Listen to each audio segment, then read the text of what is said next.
Sunday the 21st.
Please be seated.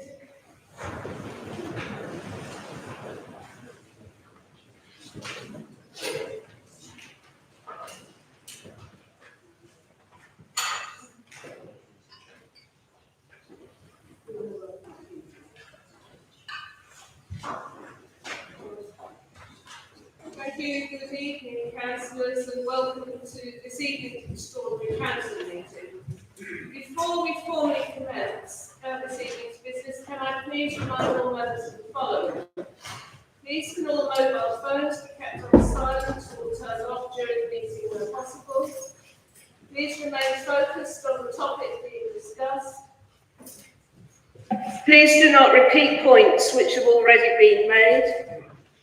Please show respect to other councillors and avoid interrupting other councillors, and to respect the position of the board there.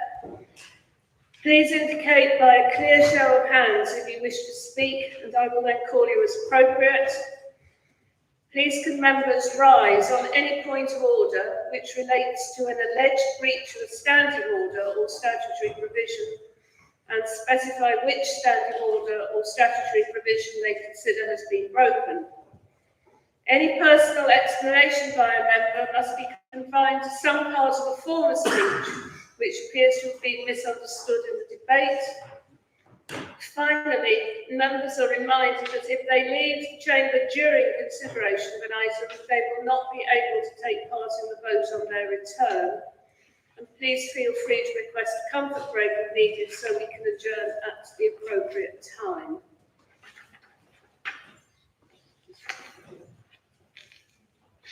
The first item on the agenda is agenda item 1, declarations of interest. If any members have any disposable pecuniary interests that relate to business on the agenda and have not already been included in the register of interest, to declare them before any discussion takes place on the item. Agenda item 2, exclusion of press and public. I can confirm there are no part 2 items on the agenda. Moving on to agenda item 3. This relates to the report on the Local Government Reorganisation draft submission, putting people first in Exeter and Devon. Before starting the item, I wish to advise members on how we will proceed. I will invite the Chief Executive to speak to the report and then take questions from members. Those will be technical questions.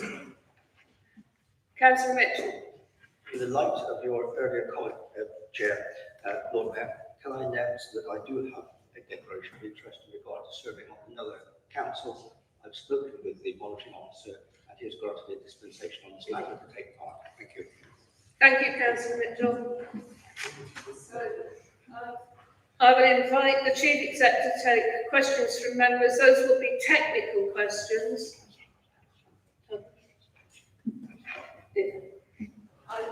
I note the same. You have a letter of dispensation. Thank you, Councillor Ketchum. Yes. Thank you. I'd like members to avoid asking multiple questions with multiple parts. After the Chief Executive has answered members' questions, there will be no further questions to officers. I will then invite the leader to speak to the report. After the leader has spoken, he will then move the recommendations and I will ask for a seconder who may speak then or reserve their right to speak later. I will then open the matter for debate where members are allowed to speak only once. After debate, and there are no further speakers, I will invite the leader to speak at the end of the debate. There will not be any further debate at that time. After the leader has spoken to conclude the item, I will then move to the vote. So I now invite the Chief Executive, Bintu Arjun, to speak to the report and take any technical questions from members. Thank you, Lord Mayor, and good evening, members. The report before members this evening is the Council's final draft submission for Local Government Reorganisation in Devon. The culmination of months of detailed work, evidence gathering, engagement, modelling and refinement. It has been shaped by members across this chamber, the voices of our residents, partners, neighbouring parish councils and businesses, and it must be submitted on Friday. We know that local government is under pressure across the country, and Devon is not immune to this. Demand for services and expectations from residents is growing. Costs are increasing, and the geography of our county, large, mostly rural with dispersed populations, and with 3 urban centres, makes delivering consistent, high-quality, responsive services more challenging every year. Councils have done our best within the 2-tier system created in the 1970s, but we can all recognise that this system is now no longer suited to the scale of challenge that we face today. Alongside that, Exeter, Plymouth and Torbay, our 3 principal urban areas in Devon, are constrained by boundaries that no longer reflect how residents live their lives and access council services, and acts as a constraint to economic growth, which could benefit the whole county. Our draft submission seeks to address those challenges. It meets the government's 6 criteria by, firstly, proposing a single tier of local government, 4 unitary councils instead of the current 11 councils. It sets out that each proposed council is of an appropriate size to provide financial resilience with sustainable tax bases and a model that pays back the cost of transition within 3 years. It defines the approach and principles for delivering high-quality, sustainable services designed around both urban and rural needs, with a specific focus on those crucial services of adult social care and children's services, and services for children and young people who need support for special education needs and disabilities. The submission has been developed in collaboration with other Devon councils, and in particular, Plymouth and Torbay councils, and also through extensive listening to local views. Next, it supports devolution, creating balanced authorities ready to drive growth, the skills agenda, enhance delivery of housing and infrastructure, and ensure the needs of Devon's urban, rural and coastal areas are considered equally and alongside each other, with the 4 unitary councils being principal authorities in the current combined authority or a future strategic mayoral authority. And the final criterion, the submission enhances local engagement and influence in decision-making through proposed neighbourhood area committees and an enhanced relationship between upper-tier authorities and parish and town councils. I'd like to address 2 significant issues in the report. One is a number of councils being proposed in our submission, and the second is the reference to a baseline proposal and a modified proposal. Firstly, on the number of councils. Members will recall that on the 14th of August, you agreed the geography proposed for the new council serving Exeter and the surrounding area, as well as the geography for 2 other proposed councils, so a 3 unitary proposal. Members, however, will also recall that the report referred to continuing to collaborate with other Devon councils, as government has asked us to, in order to identify where there may be synergies between different councils' positions and ours, and to allow us to reflect the aspirations of members from other councils alongside our own. Since the 14th of August, we have worked more closely with the existing unitary councils for Plymouth and Torbay, recognising the synergy between the 3 cities. We also continue to analyse the financial and service data for local government across the area of Devon and listen to various views. As a result, our proposal is now for 4 unitary councils, 1 for Exeter and 49 neighbouring parishes as set out in the previous report, 1 for the existing Plymouth City Council and 13 adjacent parishes, again as set out in the previous report, 1 council for the current area served by Torbay Council, plus 23 neighbouring parishes, and a 4th unitary council that serves coastal and countryside area of Devon.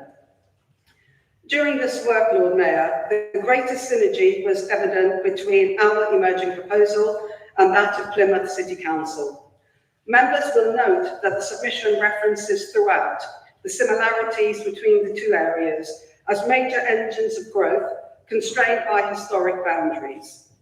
Now that both councils have finalised our draft submissions, it has become clear that our individual proposals are essentially the same, although expressed in different words, and both proposals meet the government's criteria. MHCLG has, from the start of this process, urged local areas to work together where possible and submit joint proposals where possible. And this will streamline the government statutory consultation process. That is why I would like to add a recommendation to the report before members tonight. The wording has been circulated, but for clarity, the proposed recommendation reads that Council supports a joint submission with Plymouth City Council to be presented as a shared executive summary with the 2 individual proposals as appendices. Members are asked to note that Plymouth City Council supported this approach and its cabinet agreed a similar recommendation at their meeting yesterday, the 24th of November. Turning now to the issue of the baseline and modified proposals. Members will also note that the report and draft submission introduces these terms. Under the Local Government and Public Involvement in Health 2007 Act, Any submission must begin with a baseline proposal which is based on existing district boundaries. Councils must then demonstrate that the baseline proposal meets the government's criteria or whether modifications to those boundaries are justified. Where it can be proven that modifications to boundaries are justified, this must be expressed as a request to the Secretary of State for a modification to boundary or boundaries. Our analysis demonstrates that our draft submission meets the test for justifying a request for such a modification of existing district and unitary council boundaries. While meeting some of the government's criteria, the baseline proposal does not meet a key test, and that is of financial viability. Additionally, it will not unlock the amplification of economic growth for Exeter, Plymouth, or Torbay. It leaves those areas constrained by historic lines that do not reflect how people live, work, or access leisure and cultural services. That is why we have developed a modified proposal which asks the Secretary of State to agree boundary changes for Exeter, Plymouth, and Torbay. Our submission clearly explains why boundary changes are necessary to better meet the government's criteria. Our modified proposal is the strongest option for Exeter and the surrounding areas, as it aligns our governance with our travel to work area, our housing market, our innovation zones, and our strategic economic footprint. But crucially, it is also the strongest option for all of Devon, because it is a model that allows a focus on the needs of Devon's distinct communities, and it protects the identity of rural and coastal communities. It aligns with the functional economic geography across Devon. And finally, it ensures that no authority is left financially advantaged or disadvantaged. Lord Mayor, turning to engagement, this proposal has been shaped by one of the most extensive engagement programmes that Exeter City Council has carried out. We engage with over 2,000 residents across the city and surrounding parishes. We engage with businesses, anchor institutions, and public sector partners. We spoke with parish and town councils in the areas surrounding Exeter, and we worked with voluntary and community sector organisations to explain our position and what we were seeking to achieve. We held workshops, forums, online sessions, briefings, community events, and sector-specific discussions. We've used surveys, interactive tools, and insight sessions to gain a wide set of views and test ideas. The key messages that came consistently through to us are: people want decisions to be made closer to where they live. They want simpler, clearer accountability and to know who does what. There was also clear support for aligning boundaries with how people live their lives. We heard a strong call about protecting local identity. And finally, we heard loud and clear the need for public services that are joined up, easier to navigate, and designed around people, not departments or districts. This feedback has helped to shape the modified proposal before you this evening, and we believe that our submission is stronger and more resonant with local views because of that engagement. The proposal also reinforces local democracy. Neighbourhood structures will be a core part of the new arrangements that are proposed. Government expects strong local governance, and our proposal delivers this through neighbourhood area committees, which will be co-designed with the communities they serve, not imposed upon them. For example, in the unparished city of Exeter, it is proposed that the neighbourhood committees will create a vital link between communities and the new unitary council, addressing the issue of a democratic deficit ahead of the proposed community governance review, which may lead to the creation of new town and parish councils. Lord Mayor, throughout the discussion on the impact of the change in local government, the issue has been raised of Exeter's historic status and strong support for it to be preserved in the absence of a town or parish council for Exeter. This issue is addressed by proposing the creation of charter trustees for Exeter when the new unitary councils are legally enacted in 2028. This will protect Exeter city status, that is, our Lord Mayoralty, civic traditions, regalia, and historic rights. This ensures that while the governance structure changes, that aspect of the city so cherished by so many does not. Trustees are typically councillors from the newly created unitary councils, but they do not have any powers over local services or governance, like a parish or a town council would. The intention would be that charter trustees would be in place until replaced by any future town council for Exeter. An example of this was when Taunton, which was an unparished area, and after local government restructure in Somerset that created Somerset Council, chartered trustees were appointed in Taunton, funded by a local precept. These were subsequently replaced by the creation of Taunton Town Council. Talking now of transition, a transition to a new system of local government of this scale must be steady and it must be safe. Our plan sets out a clear sequence. Early work led by chief executives as early as the new year and leaders across the county. Implementation teams in place before the structural change order is made, and joint committees once the order is made. Critical services such as adult social care, children's services, and SEND will be prioritised throughout. Workforce, finance, and digital planning will run in parallel to ensure continuity from day one. It is a careful, phased approach, grounded in learning from other LGR transitions across the country, and is designed to keep services safe, legal, and stable at every stage. On the key issue of sustainability, Lord Mayor, this is a thread woven throughout the draft submission rather than an add-on. The proposal supports net zero planning, resilient transport, nature recovery, and environmentally responsible growth. It aligns with regional climate priorities and puts Exeter's global leadership in climate science at the centre of a county-wide system. Moving towards a conclusion, Lord Mayor, an immense amount of work has gone into this draft submission, both from elected members and officers, for which I am grateful. I would especially like to thank the Council's strategic directors, Joe Yellen, Dave Hodgson, Ian Collinson, and Adrian Pengelly, as well as Lorraine Betts and Judith Wellings, and other officers who have played their part in shaping this draft submission. I would also like to thank the leader of the Council for his steer, support, and constructive challenge throughout, although I won't be disappointed if I don't hear reference to the Redcliffe Maud report for a little while.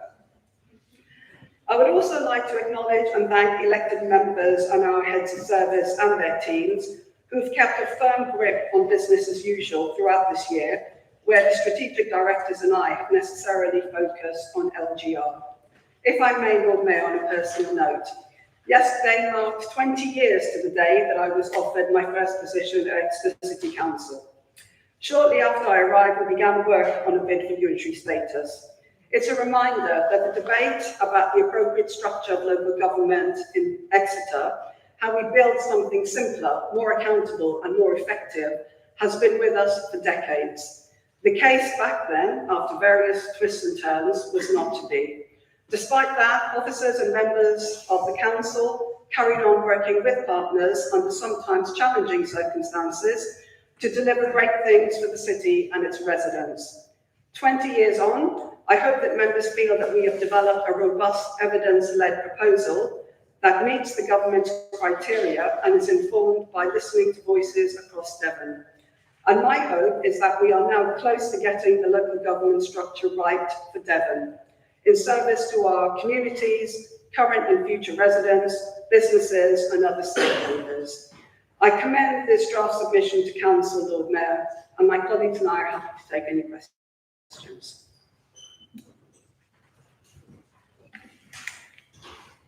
Thank you, Chief Executive.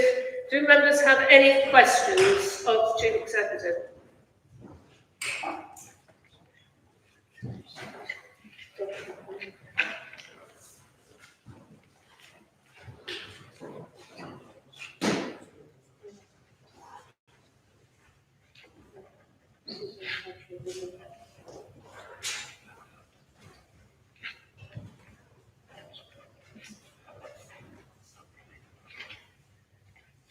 Right. taking questions in groups of 3, as I've done before. So the first 3 will be Councillor Wood, Councillor Palmer, Councillor Moore. Councillor Wood. Oh, sorry, it's Councillor Williams.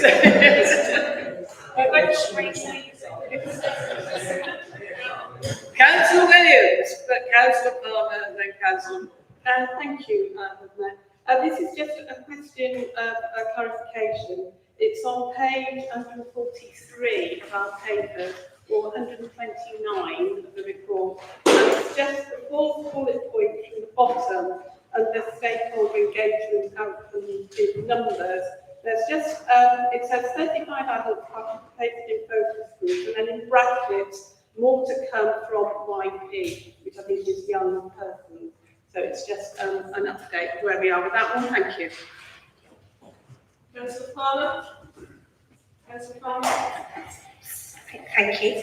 So Binge absolutely no crystal with you, and I'm not sure it's a question that you can answer, but I really just wanted noted that I appreciate this is completely fast moving, but we were informed about this afternoon. I've had no time actually to really digest, but I really appreciate your briefing, actually. It's helped me a lot. I suppose my concern, and I hope it's completely unfounded, but I'm just really uncomfortable that I'm being asked potentially to support 2 Labour, it's a bit political here. Do I need to put politics to one side, actually, today? But I'm being asked to support 2 Labour councils submitting something that I've not actually viewed or seen. So perhaps completely unfounded, but I would just like to make that point. Thank you. Councillor Moore. Thank you very much, Lord Mayor. I've got something like page 95. Forefront of your mind. I welcome the inclusion of governance review, and I've got something to say on that later.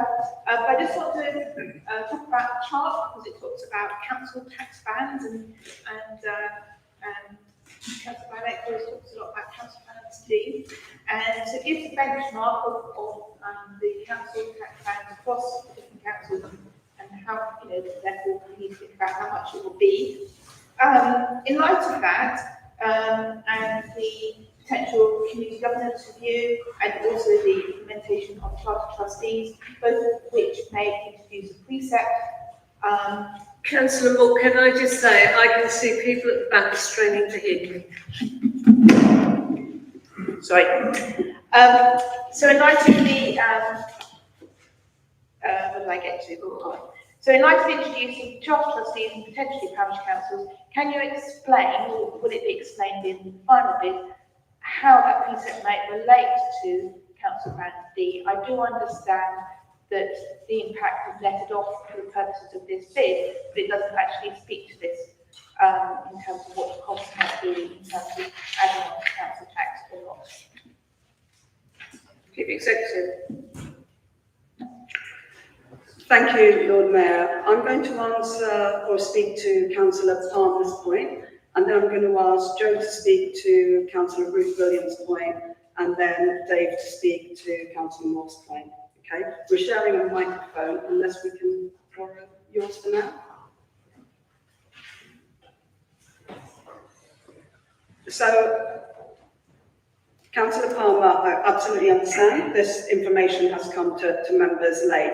I'm clearly not going to speak to the political point. I just wanted to maybe explain how we got here.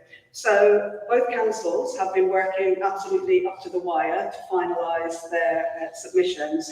And I think we reached the point probably about a week ago where we swapped our draft submission with Plymouth.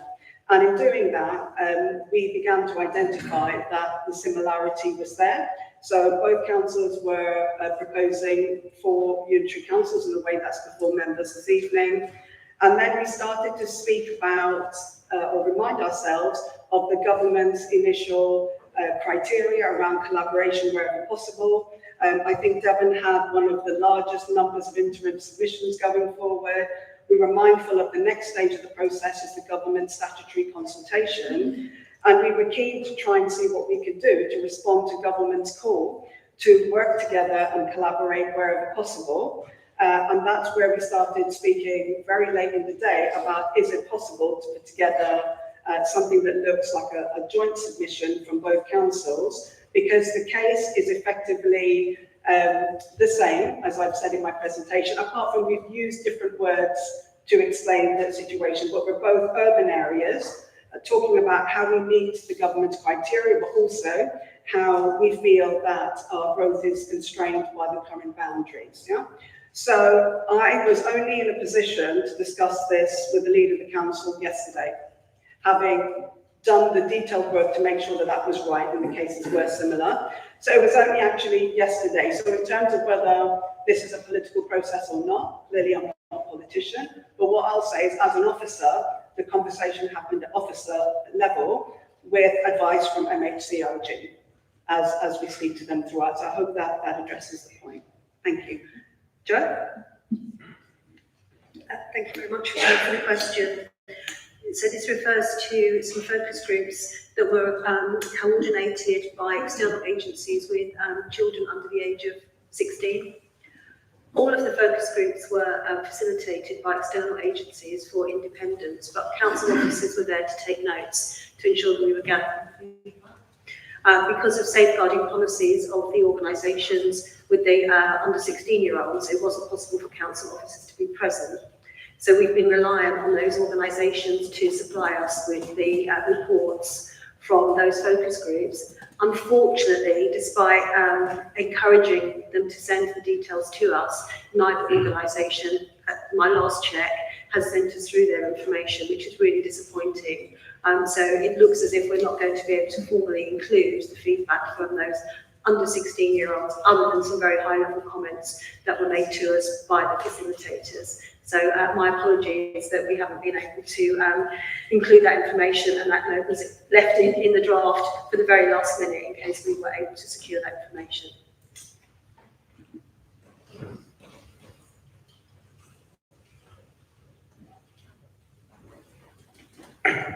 Thank you. In respect of the council tax and the local precept that the charter trustee can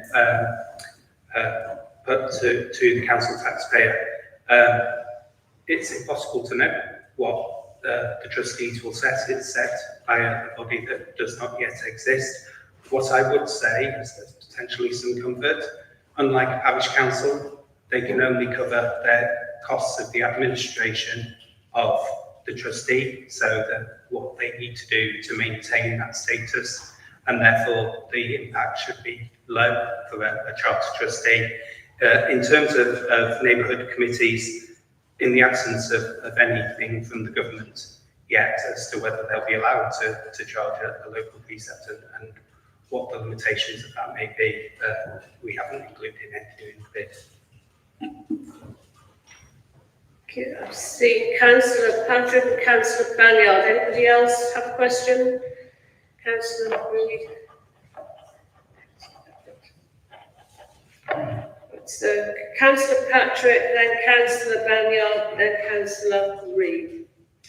Thank you, Lord Mayor. Actually, I think I might have found the answer to my question in a bit more detail in the report, but it was really just an understanding of the work that would commence in the new year, I think you mentioned. Obviously, hopefully you all have a little break now after this, but I understand that work's going to take place in the new year, and this is obviously going to be prior to the government decision. So we're not going to have our decision yet, but we're still going to need some work to do. Could you just tell us a bit more about that and kind of how much resource is going to be taken up? And also whether or not it will involve working with PMF or one of the other local authorities. Thank you.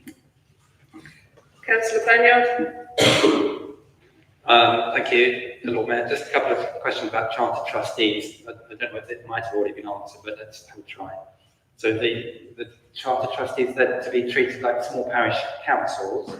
How much will this cost? And in the way that parish councils have public meetings and the public can challenge spending decisions, how will the charter trustees ensure a level of public accountability regarding, say, funding for the Lord Mayor's office? Thank you. Councillor Reid. Thank you. Thank you, Lord Mayor. Yes, you mentioned environmental stewardship, and on page 129 or 115 of our report, it says that the Unified Authority could develop comprehensive environmental strategies addressing coastal erosion, flood risk, and biodiversity protection at a scale matching ecological boundaries. So I want to ask if there have been discussions about what this type of change in governance arrangements could achieve in this area. I know previously I've mentioned about the benefits of bioregionalism, and so I want to ask if those considerations have been taken into account when making these sort of strategic decisions. Have there been discussions about how to further action this, and have stakeholders been consulted? If they haven't been, is it something that you might be able to commit to consulting with people like Devon Wildlife Trust, like Local Wetlands Initiative, like the Wild Tiverton Association, to see what lessons we can learn? Thank you. Chief Executive. Thank you, Lord Mayor. So to Councillor Patrick's question, the report does identify early work that will have to start in the new year, and you're absolutely right. It will be in advance of any decision from government, and in fact it's likely to be even before the government consultation. But the reason why we have to do that is that the existing councils will not exist. So in a sense, we know that local government structure in Devon is changing. So the preparatory work that we'll do in the new year is, if you like, neutral to anything that might subsequently happen in terms of the government's decision. MHCLG has already identified an advisor that will work with the local area. He has met with the Devon Chief Executive, and he has advised on the key areas that he thinks we need to look at, and so obviously we would want to do that. In terms of how it's resourced, we have planned a strategic management board discussion. We're just going to have a bit of a break over December, but in the new year, in all seriousness, we do need to sit down and talk about how we resource the work going forward, because we do need to continue to focus on business as usual, but we also need to work towards that work that will come into effect irrespective of the government decision. And then later on down the line, if we know that the government has identified our submission and the submission as the one going forward, there'll be a whole another set of work. So we are going to sit down and look at the resourcing that we will need to do that work. So I hope that answers the question. Councillor Banyard, so charter trustees are not like parish councils. So parish and town councils do have control over local government services. Charter trustees are simply for the ceremonial aspects of the city, as I described earlier. I think David's already addressed the issue about the funding. So in terms of public accountability and openness, I don't know the answer to that one, but I'm happy that we can look into it and get back to you. Councillor Reid, have we looked at how it might work? No, we haven't. At the moment, our focus has had to be on meeting the criteria and trying to put a holistic case around those priorities that are not only speaking to the government's criteria, but things that we know are important to our members, and that's why we've addressed the sustainability issues. In terms of how we have those discussions, what we need to remember is that at the moment, we are preparing the case, we're putting it forward. At some point, there will be an election to a shadow authority. If the shadow authority agrees that the direction that this council has set out is one that they want to continue to pursue, then I would say it would be up to that shadow authority and the authority that comes into place in 2028 to identify at that level of detail. See, Councillor Bennett, are there any other questions to the Chief Executive? Councillor Bennett. Thank you, Lord Mayor. I've had an opportunity to briefly look at the Plymouth submission that was put to Council yesterday.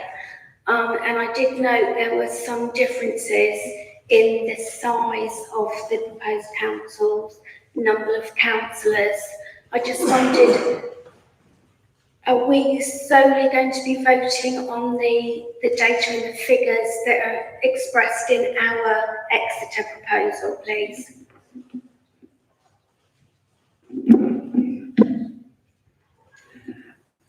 Thank you for that question. So this evening, members are obviously being asked to support the proposal, including the numbers that you have before you.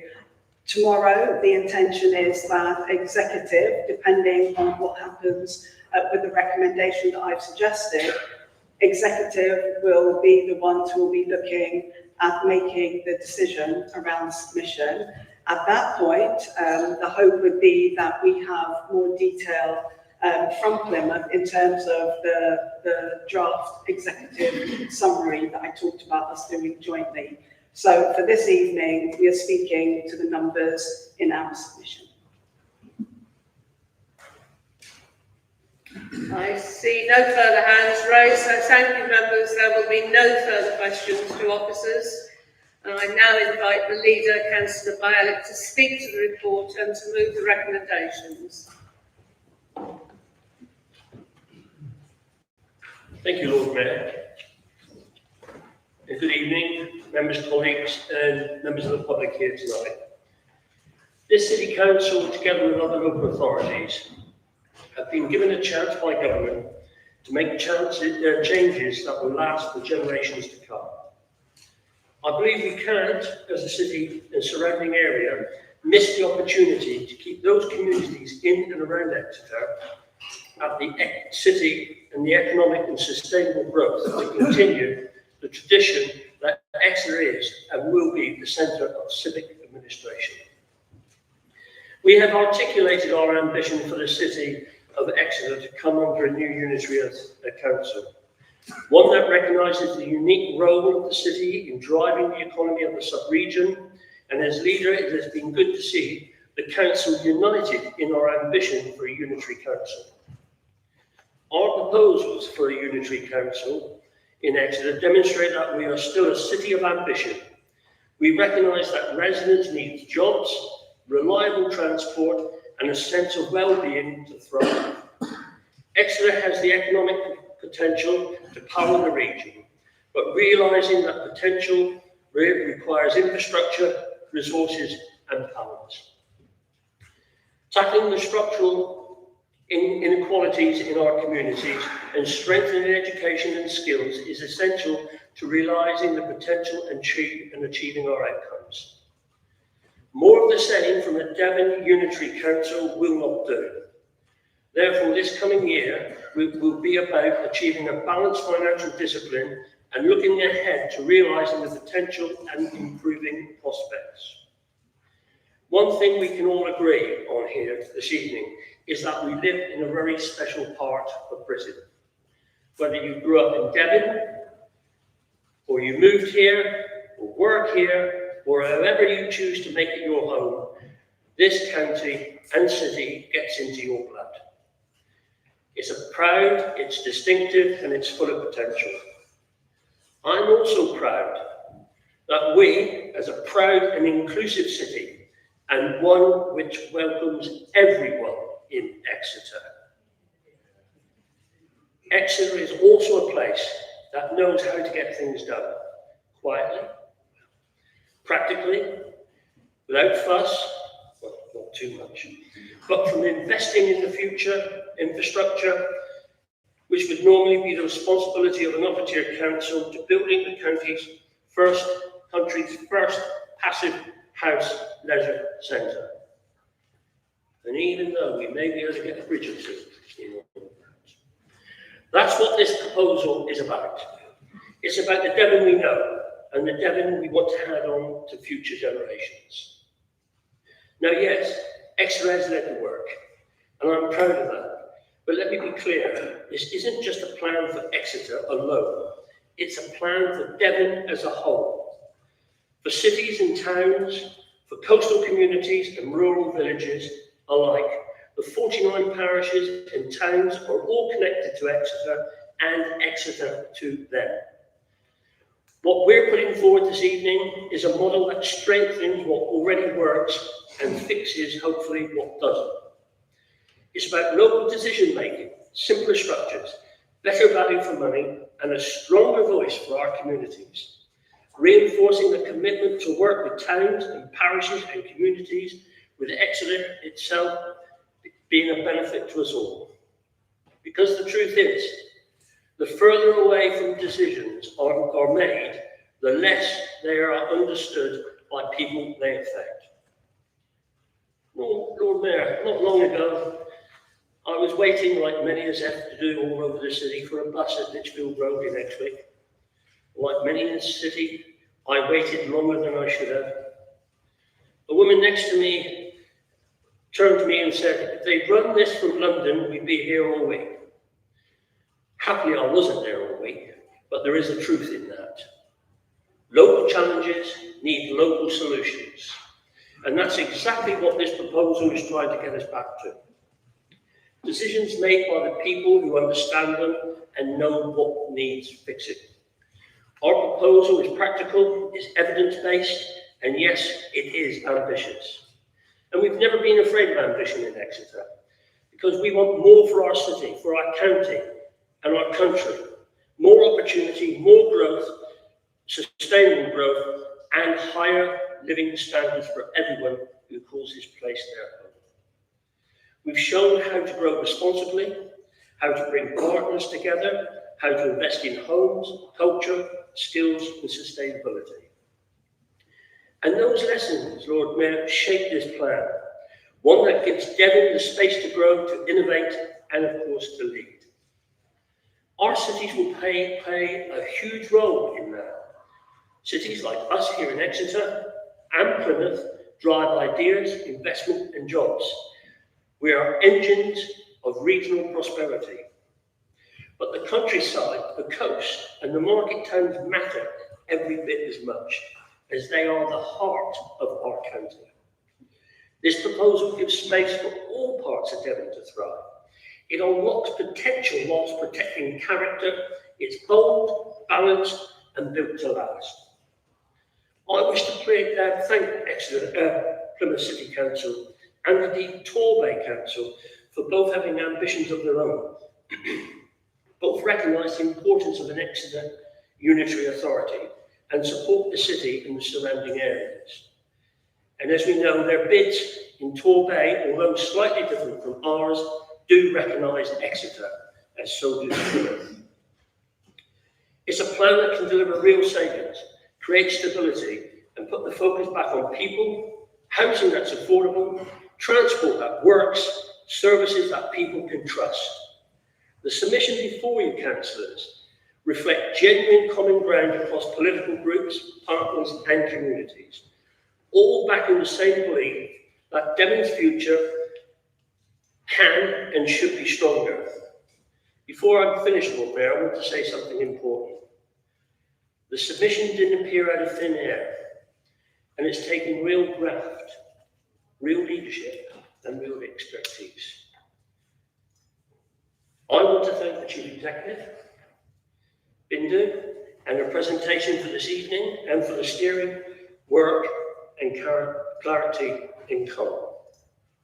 Our understanding of the detail and our commitment to getting this right for Exeter and Devon, in my view, has been outstanding. My thanks also go to the strategic directors, to the teams across the council who have put hours in every way, dealing from maps for me and all the other things that they've had to do. And they've all contributed in their way, and very important. They've balanced the day-to-day pressures with enormous task, and they've done everything with professionalism and pride. Thank you. Finally, I want to thank our elected members across all groups for their steer, your challenge and your support. This is what working together looks like. Also thanks to my executive and indeed my group. Many of them will note I've become a bit obsessive on this subject of late. Colleagues, we know the challenges local governments face, but we also know who we are, what we can achieve when we work together. This proposal doesn't pretend to solve everything overnight, but it's a step, a strong, confident step towards a better, fairer, greener Devon. A Devon that's proud of its people, confident in its purpose, and ready for what comes next. Let's take that step together, Lord Mayor. Before I move the recommendations, I've received an amendment from Councillor Moore, which I'm more than happy to accept as a friendly amendment, so it does happen occasionally. The amendment will change the recommendations to read as follows. 2.1. That this council endorses in principle the draft final proposal for local government reorganisation, Appendix A, in Devon, prior to consideration by the Executive on the 26th of November. To insert that the Executive considers the matters raised in the debate at Council, when it meets on the 26th of November, as part of the decision-making process to finalise the proposal. Furthermore, Lord Mayor, I wish to move that additional amendment as a further amendment mentioned earlier, that the City Council supports a joint submission with Plymouth City Council to be presented as a shared executive summary with 2 individual proposals and appendices. Members are asked to note that Plymouth City Council supported this approach and its cabinets agreed a similar recommendation at their meeting on the 24th of November. Lord Mayor, thank you very much. Thank you, Leader. Members, are you minded to accept the additional recommendation, that's 2.3, as has just been read out by the Leader, as a friendly amendment?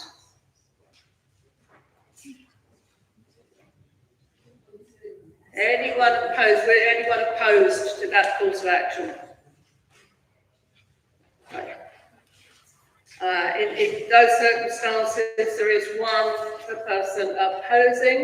So in that case, we will take 2.1 and 2.2. Can I ask for a seconder? Thank you. And now we need to move to 2.3. Councillor Payne, do you have a seconder for your opposition?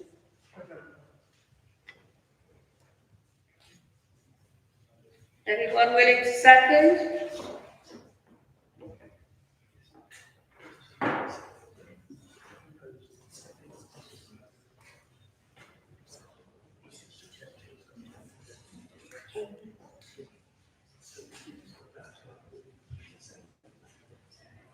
So we're supposed to place on 2.1, 2 and 3. On 2.3, right. Okay. Those, we will just have a debate on 2.3. Anyone wishes to speak? Councillor Payne. Yeah, I just want to retract what. Put your. Yeah. I just want to retract that proposal that I made. You want to retract that? Yes. You're not objecting to 2.3? No, I'm not. No. Everybody else is happy with 2.3. It becomes part of the substantive motion. Thank you, Councillor. Thank you, Councillor Payne. Is there a seconder now to 2.1, 2.2 and 2.3? Thank you. And now we move to the debate. So anyone wishing to speak? Just keep your hands up for a moment, please. Is that Councillor Wood or is Councillor Wood?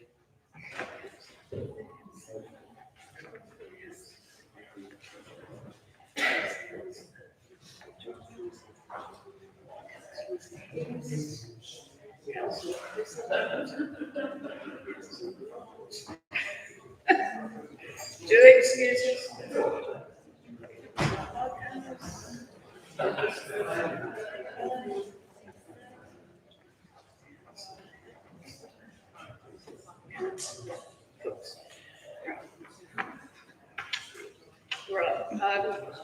Right, we'll take them in this following order. Councillor Wood first, to be followed by Councillor Michael Mitchell.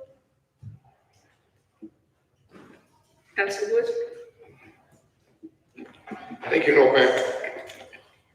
So I'm asking the council to endorse this proposal for consideration by the executive.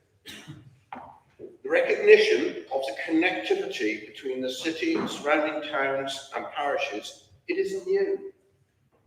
In the last parliamentary boundary review, Exmouth and Exeter East constituency was created, and that brought 3 wards of our city into a new constituency. Along with 5 other members, I am both a resident in the city of Exeter and a resident of a constituency that reaches across and draws together our neighbouring communities. So working in this new constituency, I have seen firsthand the common issues we all face, the role and the value of the various communities and towns within this constituency. I'm conscious that this proposal goes beyond that, but I'm also very comfortable that the same logic will apply in an expanded boundary. Our long-standing city limits are no longer meaningful. Developments spread beyond it, the financial, social, sports and cultural strands that link us together are very clear to me. So I really completely sign up to the concept that the city is larger than boundary allows it, that we have so much in common with our neighbouring areas, that we look to each other. I'm often down at Exmouth walking my dog, I'm often in Cranbrook, I work here, I live here. People that I know in Exmouth work here. There is a lot of connectivity across this area. Obviously, this council is responsible for managing the River Exe, which goes all the way down through the middle of this proposed new area and a mile beyond Exmouth. So I'd like to thank our officers and members and other partners, but also the councils that have worked with us and contributed to this proposal. It's a substantial amount of work here, and we shouldn't take it lightly, the amount that this has added to the workloads of our members and our officers. So I'll just conclude by saying that if this council does endorse the plan, similar to an amendment that we've just had put, that I will take on board all that is said tonight and all that's said tomorrow before I make an appropriate decision. I'm conscious that I'm voting both tonight to endorse the plan, but also tomorrow as an executive member, I have a vote there as well. So I'm not predetermined on how I will vote tomorrow, but I'm clearly asking that the council endorses the draft plan for us to consider at the executive. Thank you. Councillor Michael Mitchell and then Councillor Williams. Thank you, Lord Mayor. It's pleasant to be in a chamber where we can actually vote on local government. For those who watched last week's episode. For those of us who couldn't comment, for those of us who were around in 1973, there was a sense of excitement about the then new tier structure of a new Devon and larger scale but still local district councils. Possibly not in Exeter where we're losing powers, but us in East Devon, we're grateful for the additional powers. Hopefully we see these 2025 proposals as an opportunity and as it will potentially signal the way forward regarding local government services for the people of Exeter for at least the next 50 years. So it's important to get them right.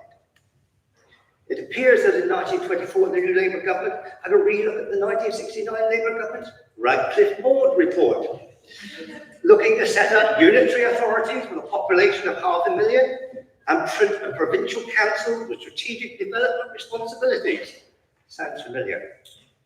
If you look at the 1969 reorganisation map for Devon, freely available on Wikipedia, if you look at, for Devon, the proposal for Devon was for 2 UAs, an extended Plymouth, because the principles of Radcliffe Board was that cities were the centre, rurality attached to the cities, it's supported, and an Exeter and Devon UA, so a 2 UA, but bordered by a Cornwall UA, and a Somerset UA, and a Bournemouth and Dorset UA.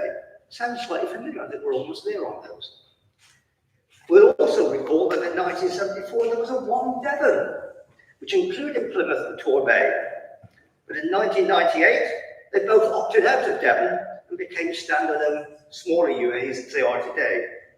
And in 2010, some of you here will recall the Exeter and Devon Structural Change Order was ready to sign by the Minister to establish an Exeter UA. The incoming Tory Minister, Mr. Pickles, scrapped the order. At the same time, North Devon and Torridge District Councils were discussing applying for UA status. So there is a history in Devon of wanting a greater degree of local decision making. If, like Surrey, the government doesn't carry through with the strategic mayoralty, what is the point of the whole exercise? If this is to work, both pieces of the jigsaw must be delivered at the same time. It was to be hoped the council leaders in Devon would have come together and agreed a single submission. But clearly, this did not happen. No comment there. We all know that the minister will decide the outcome for Devon. Trying to take a positive from the lack of Devon cohesion, we now have 3 submissions that project different views about the future of local government in Devon. And for those, we must thank all those officers throughout Devon who shown what they need to do to deliver their plans for their areas. It is difference of opinion, difference of reflection about the needs of different communities in Devon. We must wait until after the 28th of November to see if any fall at the first hurdle and don't make it to the starting line of the public consultation. I would like the leader to make some comments about the other submissions. Looking at 145 submission, agreed by all but 1 district council. It answered the immediate question asked by the government. It's what I call the IKEA model. Take existing district councils and screwing them together into UA parcels of 500,000, which is what the government wanted. We now find that 500,000 is now no longer set in stone, and you can provide arguments for adjusting your boundaries if times have changed. Using existing boundaries doesn't solve the problems of the changes that have taken place since 1974. In 1974, St Thomas Rural District Council, which surrounded Exeter on 3 sides, had to be split between East Devon, Cambridge and Mid Devon to make those district councils viable at that time. It is now better explained as the Devon Motel question which we've raised, where a mere few yards from Exeter City Council boundary, Cambridge District Council have granted permission for many new dwellings, but under 145, this area would be in the Torbay UA. The jigsaw-style approach needed to be refined in the light of recent economic developments and travel to work rationale. They weren't. The boundaries of 1974 were based on historic boundaries, going back to Victorian times. Devon has moved on, and we need to treat the map of Devon as a blank sheet. Exeter City Council, early on in the process, decided to proceed with an approach whereby Exeter and the surrounding area would become a defined UA. This approach received unanimous support from all 39 councillors.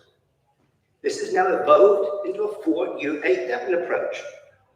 In some ways, it replicates the area structure of the new Devon County Council established in 1974, with area offices in Barnstable, Torquay, Plymouth, and Exeter. Whichever proposal one favours, the issue of Exeter, without an elected council, needs to be addressed. I would hope that the proposals would encourage the parishing of Exeter at the earliest opportunity. Charter status has only been seen as a stopgap arrangement. The 1 Devon submission, or as I call it, the recycled Devon submission, is a case based upon continuity and the scale required to deliver key services such as adult social care and children's services. Scale, as we know, can bring benefits, but it can also bring drawbacks. I support the Exeter bid going forward, as I think it supports the principle of localism. and local decision making. It makes the best claim regarding democratic accountability in Devon, as 4 councils will ensure better representation, especially for rural communities. 1 council with 100 councillors is not good representation. We need to consider the position of elected members to these new UAs. The ways of working will need to change if younger people are going to come to vote. We do not want a situation whereby these posts become full-time or that the size of constituencies are such that there be no real connection between the member and those they seek to represent. Scale can be important, and the 4 UAs we propose aren't islands within Devon. I hope they will work together and cooperate with service provision where it makes sense for the residents of Devon. I urge the government at the same time, as it decides the number of UAs to be established within Devon, it makes a decision about the strategic mayoral authority. This is the route to devolved power, not the UAs. There's already a bid established for a Devon-wide SMN, but the government must sort out the issue of Cornwall. Still, I believe, connected to the rest of the South West and not yet an island, the last time I looked. In summary, I believe 145 should not be supported as it's building on boundaries from the past that were outdated in 1974. 911 or 911, as Councillor Hine reminds me we should call it, the American emergency system, for me fails a test of local accountability and local democracy. Too few governing too many. The Exeter 4 Unitary Authority takes account of where we are in 2025 and plans for the future. The 4 UA model seeks to maximise local accountability and democracy. Hence, it has my support. Thank you, Councillor Mitchell. Councillor Williams and then Councillor Palmer. Thank you, Lord Mayor. I'm reserving my comments mainly for tomorrow evening's executive discussion because we have been, all the executive members have been received a caution from the monitoring officer not to be predetermined. So I and all my other executive members have come here to listen this evening. And so I have to say, I was slightly disappointed, dismayed, astonished at the amendment that executive considers matters raised to debate the council when it meets as part of the decision-making process. I find it inconceivable that executive members would have come tonight and not listened to every comment that members here are making. I've come here with my notebook. I'd like to thank Councillor Mitchell for his history lesson. He's clearly sort of missing his previous occupation of being a teacher, so I found it very, very interesting, very useful, very helpful. Particularly the summary, I have sort of noted the key points there. So again, I want to reassure all members that executive are here to listen and we will take on board all the comments as part of our discussion tomorrow evening. Thank you. Thank you, Councillor Williams, Councillor Palmer and then Councillor Bizzle. Fantastic, thank you. I want to talk about neighbourhood plans. I noted on page 148, 149, as part of the consultation, there were real concerns raised actually around the kind of ongoing importance and continuation of neighbourhood plans. Now, I live in St James. Most of you will know probably that the St James neighbourhood plan was the very first urban neighbourhood plan in the UK. It's incredibly important. It's incredibly important for the community that I live in and represent as well. You'll note we have huge ongoing issues, with large populations of transient residents, and actually this neighbourhood plan has really helped support, and preserve and protect community balance. We have all sorts of, kind of planning principles. There's a huge amount of things in there about the environment as well. And it was, for example, used even very recently by the appeals inspector to refuse a back garden student HMO. So it's still incredibly relevant. And I think the really important thing is that it brought a community together. So St James has been very fractured. It's a very brilliant place to live, but it also has its challenges. And actually this neighbourhood neighbourhood plan managed to bring people from all walks of life together to come and create something that was really quite amazing. Now, what I am really disappointed about is that the government have defunded neighbourhood planning. So that perhaps tells me how little importance, the value of neighbourhood plans are. And actually my real concern going forward, and the concern that many residents have expressed to me, and I know the St James Trust have expressed as well as part of this, and I've said this here previously, is that this is a power grab by central government to take control of issues around planning.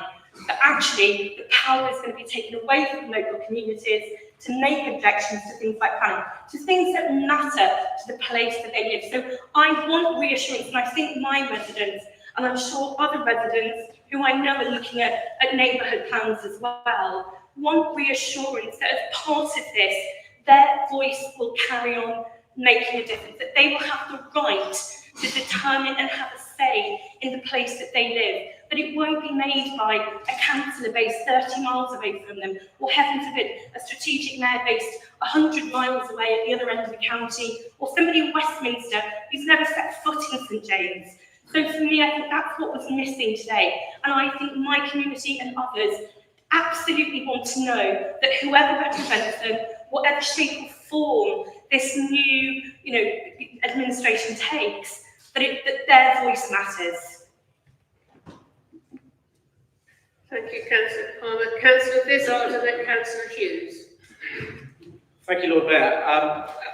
Can I start with a sincere thanks to officers for their hard work in creating such a detailed and compelling document. I want to recognise this and the impact of a period of uncertainty around the future of local government in Exeter and across Devon as on staff.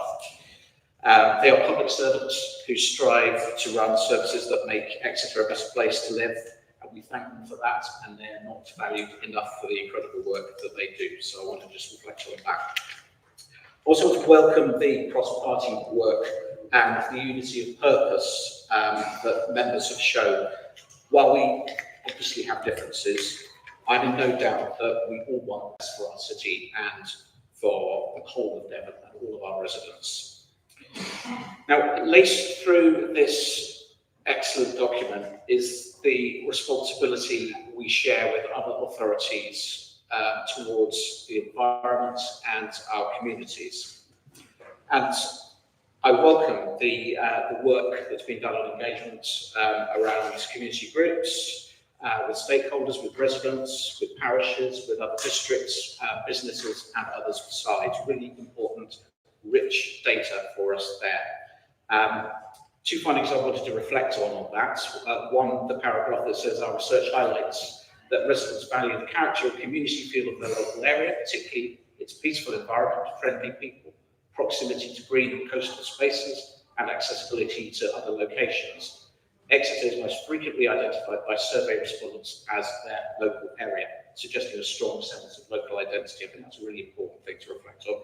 And the other paragraph that just jumped out at me was, while many residents are content to be kept informed, there is evidence of interest in greater participation in decision-making, with people expressing an appetite for involvement through consultations, focus groups, forums, town and parish councils and community organisations, which we've already reflected on tonight.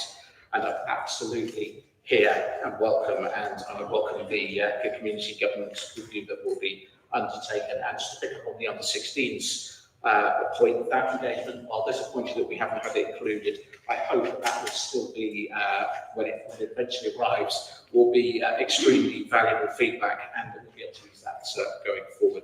This is really what we're doing this for in the end, is the young people of Exeter and Devon is their future. We need to hear their voices more, so hopefully that's something we can continue to pick up on. And whatever the executive decides tomorrow, after further consideration of the report discussions, both tonight and at the executive meeting tomorrow, we must clearly place at the heart of our plans for our local government reorganisation the climate emergency. Increasing sustainability and biodiversity and reducing carbon emissions, as well as building resilience, building communities, and strengthening and improving health outcomes. We need to be bold and innovative in every area, from education and social care to transport, roads, and well-being in its broadest sense. This is an opportunity to get things right for the future, to embrace a sustainable future, an inclusive future for all. So I'll listen to the rest of the debate this evening very carefully.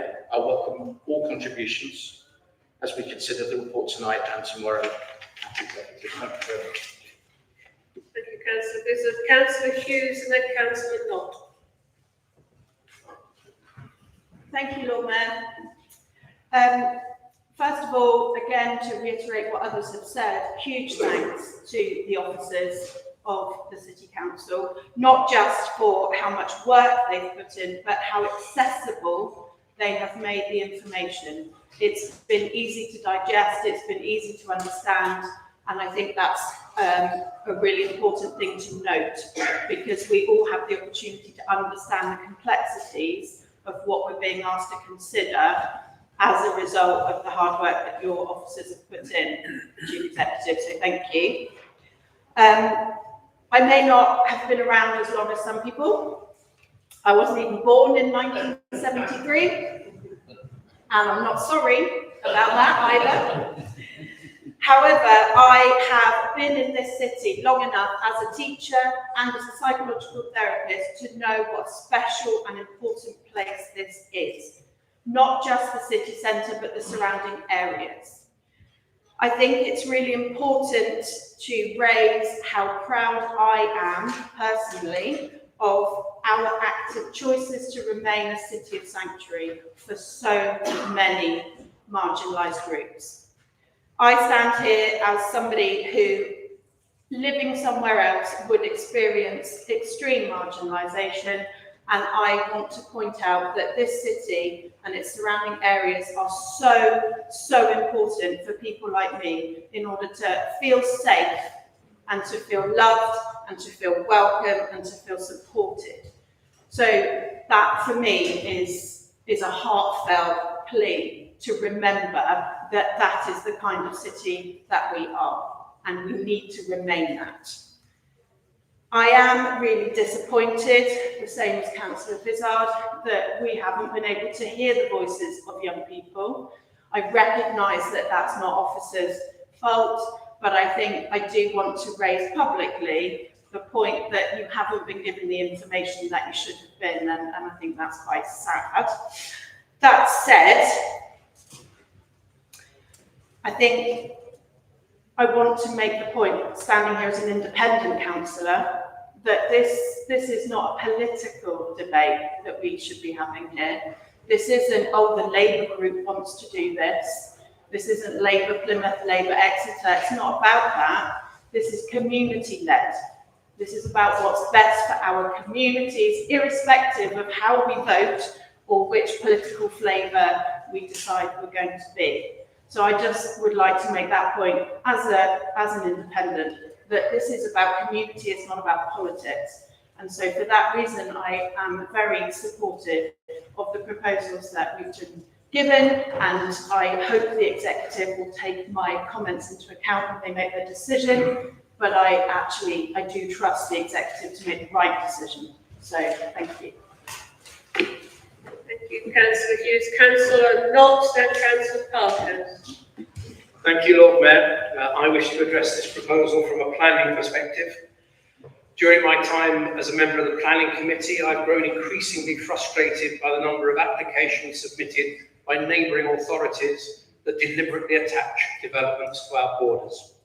They do so knowing that they will benefit from the council tax, the community infrastructure levy, the Section 106 contributions, whilst Exeter is left to bear the strain on our infrastructure and resources. This proposal offers us the chance to bring those surrounding areas under our planning control.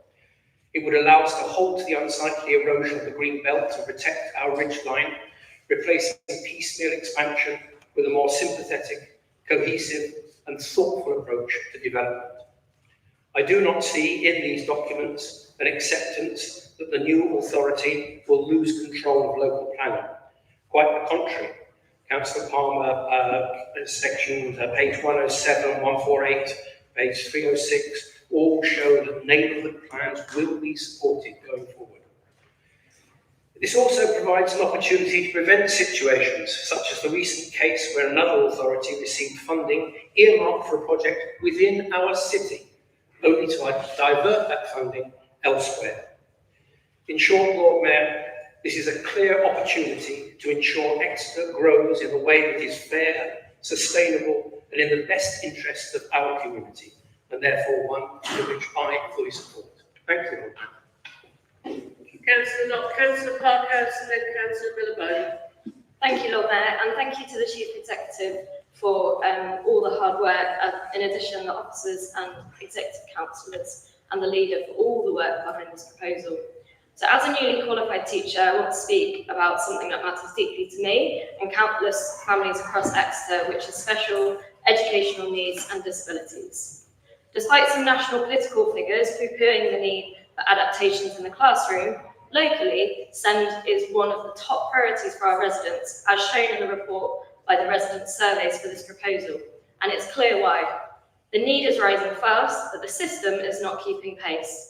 So let's be honest, children with SEND in Devon are being failed, parents are being failed, and schools are being failed. The picture's bleak. Educational health and care plans, or EHCPs, the timeliness in Devon is amongst the worst in the country. Devon is ranked 150th out of 152 local authorities, with only 30% of plans being issued within the legal 20-week timeframe. These delays don't just cause distress, they also cost money. And this report indicates that bringing plans in on time could save between 1.7 million and 3.5 million a year in reduced litigation and placement costs. So the current picture is this: EHCPs taking far too long, families waiting in limbo, schools stretched to breaking point, and Devon judged inadequate by Ofsted multiple times. This isn't a criticism of our hard-working staff or schools, it's criticism of a system that's no longer fit for purpose. And the report we're debating tonight makes one thing clear: reorganisation gives us a chance to do things differently.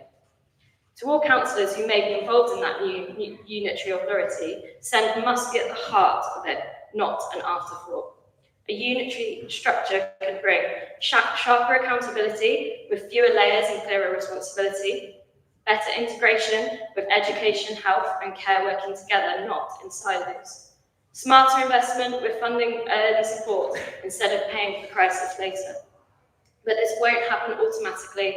It will only happen if we commit to it now, open, loudly, early. The ask is simple tonight. We'll use this moment not just to restructure, but to rebuild trust, listening to families, speeding up assessments, supporting inclusion in school, to ensure that every child with SEND gets the help they need when they need it. So we're not just moving the deck chairs on the ship, we're choosing the shape of the ship. And let's build one that serves children better than the one we have now. So I wholeheartedly endorse this proposal. Thank you. Thank you, Councillor Parkhouse. Councillor Millibone, then Councillor Atkinson. Thank you, Lord Mayor. And I'd just like to echo the thanks to our officers, leader and executive members. These proposals are truly a testament to your hard work and dedication, so thank you. The proposal in front of us this evening is bold and ambitious, representing the best option for delivering sustainable services for our residents while empowering our communities. It will continue to support our cities to drive growth, create jobs and deliver benefits far beyond our boundaries, whilst protecting the character of our rural areas and coastlines. We know that other councils have put forward alternative proposals, bids that would dilute Exeter, our identity, and weaken our ability to shape our own future.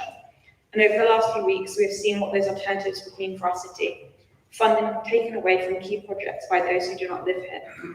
This not only does a disservice to the people of Greater Exeter, but also other communities across Devon, who deserve to have a unitary council designed to serve their needs.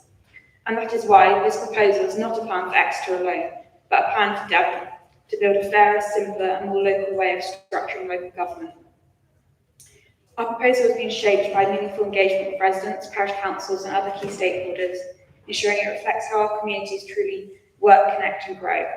More than 1,000 people completed surveys, over 49 parish councils took part, and information reached more than 65,000 homes and businesses. and I'm particularly pleased that this engagement sought to reach residents and businesses in areas currently beyond our existing boundaries. Because for this unitary council to be successful, we know it must reflect the needs of these communities. And while we know that a full consultation will ultimately be led by government, this early engagement has shaped the proposals before us today. Residents told us they wanted efficient, reliable services that offer genuine value for money and are joined up. Our proposals remove fragmentation and duplication, strengthening financial sustainability, so services are truly designed around the needs of Greater Exeter and its communities. Residents and businesses also told us clearly that they want the local voices to be heard and represented in decision-making. Our proposal, with its strong urban focus, delivers exactly that, with clear lines of accountability. I'm proud of the proposals in front of us this evening, proud of the cross-party nature of the approach taken, and proud to support them this evening. Thank you. Thank you, Councillor. Councillor Atkinson, followed by Councillor Cookson. Yeah, thank you very much. And again, I'd like to thank the officers for the hard work. It was truly amazing, the level of detail, the comparison with Devon County Council services at the present moment, and also for the way that you kept us informed as councillors throughout the process, because it made reading that report so much easier to grapple with and understand. You know, from my perspective, what's not to like about our proposal? And it's an opportunity to replace an outdated system. And I thank Councillor Mitchell for his history lesson. It was truly engaging to hear about that. And of course, you know, the Radcliffe Moore proposal, which is proposing 50 years later what's exactly happening today. And it is outdated. Nobody here, including the press, understands which council is responsible for what. We're continually getting blamed for things that Devon County Council do. Not most recently, of course, the Malinson's Bridge fiasco, which had nothing to do with Exeter City Council, but from another place. And for someone who has served on Devon County Council, its time has passed. It was moribund 8 years ago when I joined it, and you know, the death throes are, it's continued to hemorrhage staff, can't get staff in social services, for instance, and now the last election is hemorrhaged experienced councillors. And it's presided over failing services so well set out by my councillor on educational services. And in the report, it outlines the staggering failure of adult social care. I was at a scrutiny meeting where some older people were waiting 3 years for an assessment, and for absolutely no reason. It was absolutely staggering. So I am extremely pleased that we can now move forward to get services that are best for Exeter and Exeter voters. So I can assure you that it's been a long history of Devon County Council while I was on it, that other areas of Devon were prioritised over Exeter for political reasons. Now we can take back control of that. And I'm excited by the opportunity that's been outlined to reimagine services, to reimagine the way we deliver it, to start with a new blank sheet. And I'm very heartened by the officer's proposal to start working on that from January, because this is an opportunity, and I've been speaking to local authorities elsewhere in the country, and they're doing things differently in London, and we can do it differently here and make a real difference. And I'm very impressed by the proposals on the neighbourhood area committees, for instance.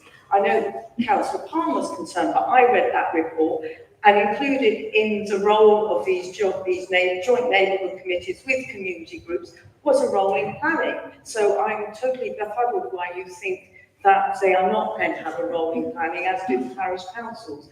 So I think that this is an opportunity to get more neighbourhood plans, and these will be enshrined in this joint proposal.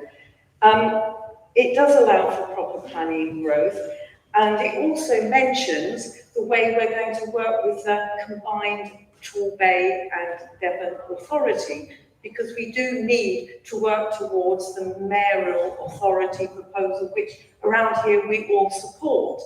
And the report clearly outlines that with its proposals that councillors from the four authorities should sit on that, whereas at the moment they just have to go along and listen to what Torbay and Devon. That can't be right. I mean, it's always been wrong, and this new proposal will fix that. I'm incredibly excited about the idea of uniting Alphington. Alphington, in the current ward, the people in the other side of the Teambridge side believe they live in Alphington and Exeter, and this opportunity will unite them, and that's going to make it easier for them to be represented and have a voice in what happens. And as far as young people are concerned, of course it's disappointing that we couldn't get them, but this government is going to be consulting on giving 16-year-olds a vote. So hopefully by the time they get to vote for shadow authorities, you never know, they may get the chance to vote for it then. So this is an exciting opportunity and one which I full-heartedly support going forward. And of course, I didn't mention the savings of money, because when we started this process, everyone said, oh, it's going to cost too much money. But it's not. It's going to save us money. We're going to start the payback in 3 years' time. So it's value for money, it's value for community, it's value for democracy, it's value for governance. Thank you. Thank you, Councillor Atkinson. Councillor Cookson, then Councillor Moore. Thank you, Lord Mayor, and to all the council officers for their very hard work. Tonight is about one question: what structure of local government will best serve the people of Exeter and Devon in the future? This is not about blame or division. It is about designing a system that matches the realities of a modern, growing city and a changing county. Our case rests on 3 principles that are close to my heart. First, decisions should be made closer to the communities they affect. Second, Exeter needs a structure that supports strong partnership working. And thirdly, we must plan for growth in a sustainable, coordinated way. We owe to our residents to explore this seriously and with ambition. The opportunity to shape a system fit for the next generation is in front of us. And on a very personal note, I am tired of making excuses for Devon County Council's poor services to our residents. I am tired of having to apologise to residents that I cannot influence the sand provision and the potholes in the road. And I look forward to a time when residents will only have to speak to one councillor to get things done, and not this current state of affairs. Thank you. Thank you, Councillor Cookson. Councillor Moore, and then Councillor Patrick.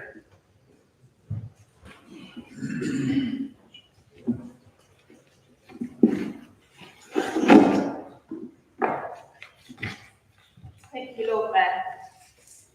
And I'd like to agree with my colleagues and thank Linda and the leadership team for all the work. Thank you.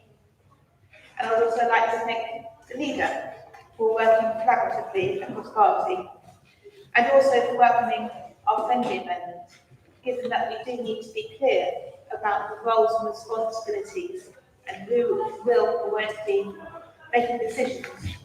And I know that you wouldn't want to feel that we were just rubber stamping sitting.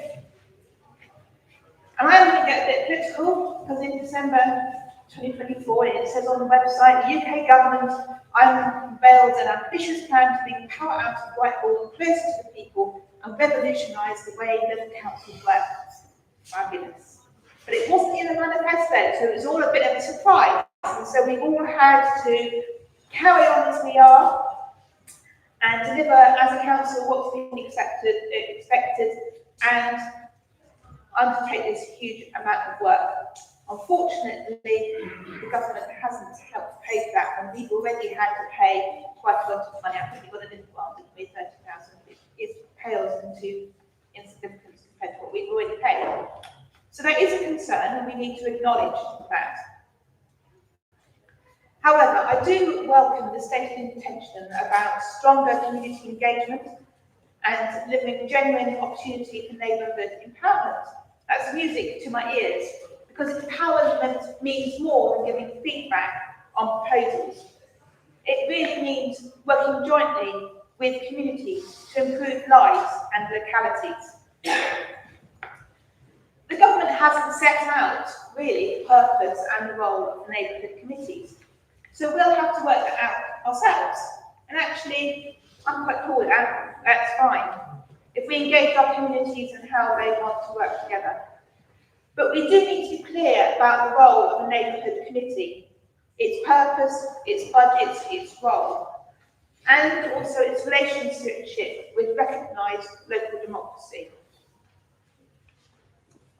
I feel in the bid that there has been some inclusion of that, setting up the idea of community networks in relation to the community neighbourhood committees, but I think that's actually could do a little bit more tweaking to be absolutely clear.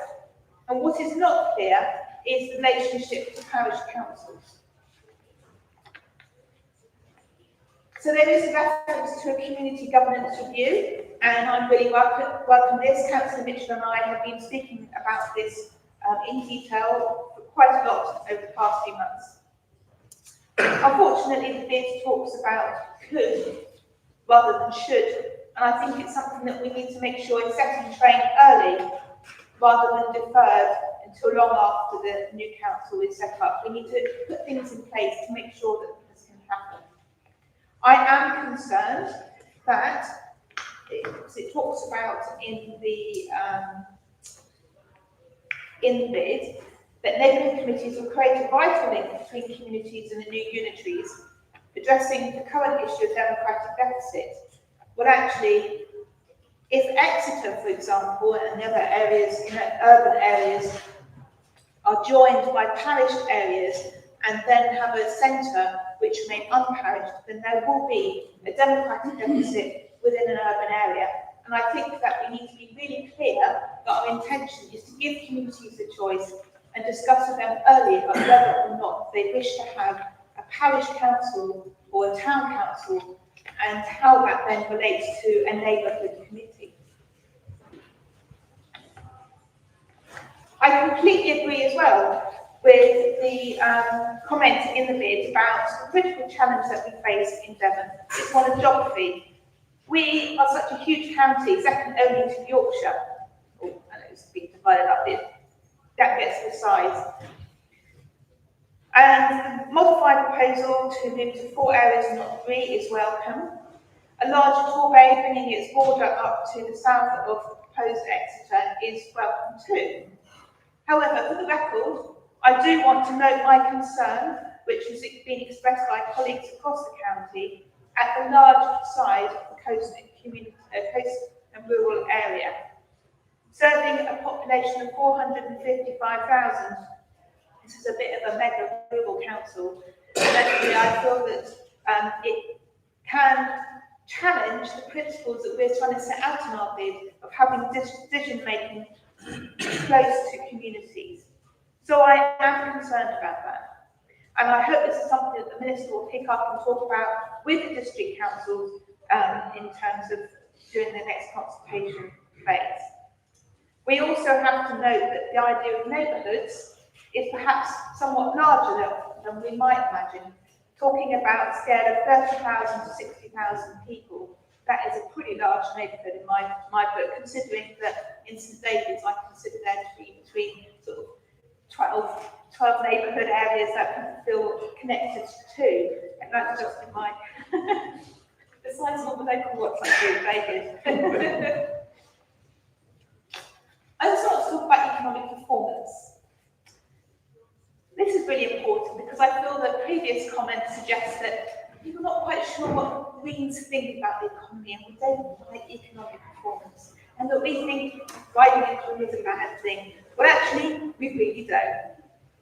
What we're focused on is building wealth within our communities and keeping it there. Our current economic model asset strips our communities, asset strips our environment, and extracts profits away to large corporations, and particularly in a peninsula and away from the power of London, we need to be building really resilient local economies.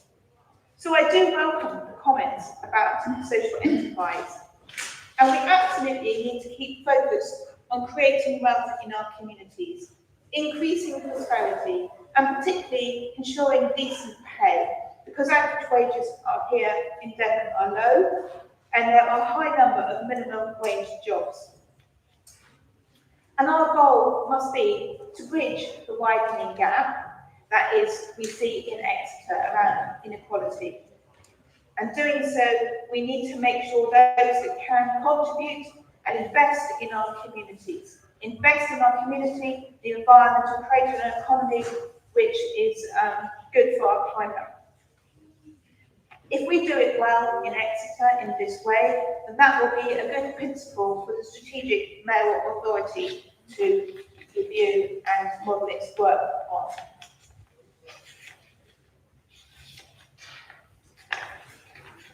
I think there is an issue that perhaps could be considered by the executive tomorrow.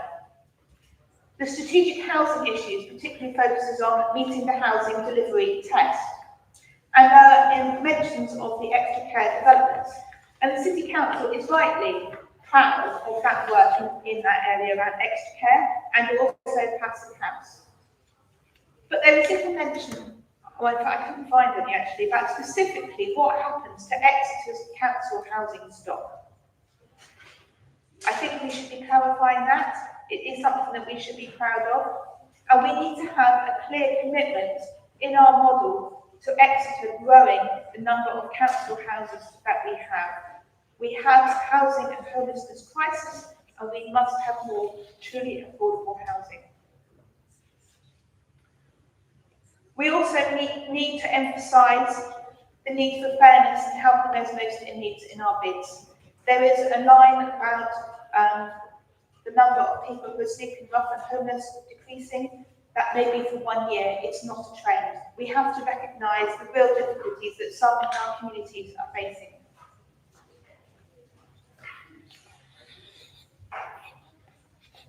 Thank you, Councillor Park Council, for talking about SEND. That is really important. And I welcome in the bid the priorities around a safe and legal transition. But what I'm hoping with this new authority is that we can have enhanced services. And Pindu spoke about the importance of working in more of a joined up way. I think there are real opportunities to work with communities and the third sector to do things differently. And finally, I just want to comment on council viability. I know a great effort has gone into the case, and I'm particularly impressed with Dayton that we've actually overseen this modelling, financial modelling in-house locally. I know that consultants have been used, but they've been very much involved in that. We have to be realistic. There is a significant amount of debt, and the forecast savings only come after significant redundancy costs. And we recognise that SEND and adult social care costs will remain significant pressures. So, perhaps we need an eighth ask in the recommendations tomorrow. We need to be asking government to actually fund these new arrangements. The cost of transition, the cost of redundancies, the cost of establishing new councils, and then sufficient funds to enable the new authority to deliver decent services. I do agree overall that it's time to move on from the tired three-tier system in Devon.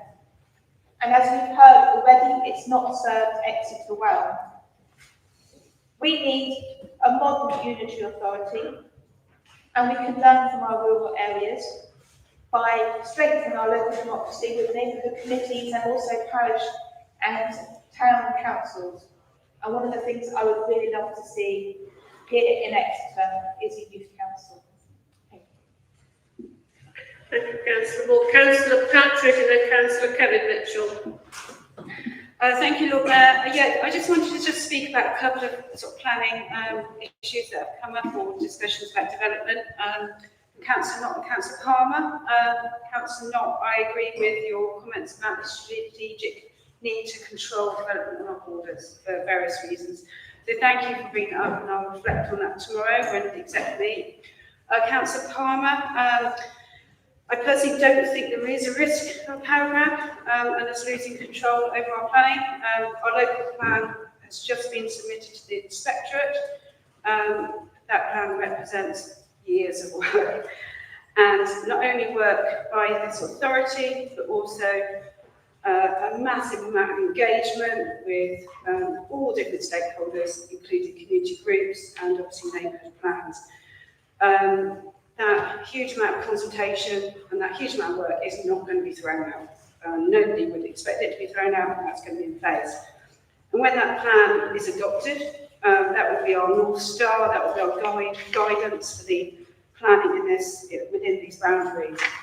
So, you know, all that work, all that consultation, all those voices, you know, will remain in that plan, but also just in our planning system. We'll always listen to neighbourhood voices. Planning does have to be done strategically, but the local people, local communities will always have a voice. But that being said, obviously we are meeting tomorrow, so thank you for bringing that concern about specifically the neighbourhood plans, and we'll be addressing that tomorrow, so thank you. Thank you, Councillor Patrick. Councillor Kevin Mitchell and Councillor Wright. Thank you very much, Lord Mayor, and also can I also thank the Chief Exec and all the officers for the extreme hard work that's occurred, and the leader and his executive team.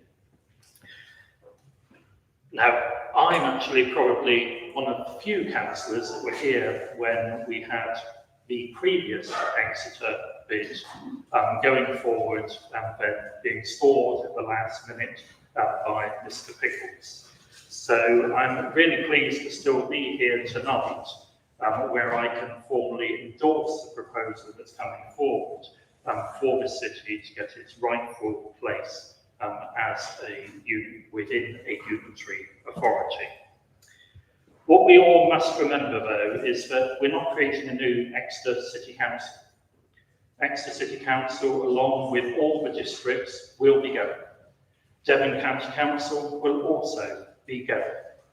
It's about creating a new structure for our city and the surrounding areas, which will be to the benefit of the communities that are in our city and those surrounding areas. Members have spoken about communities.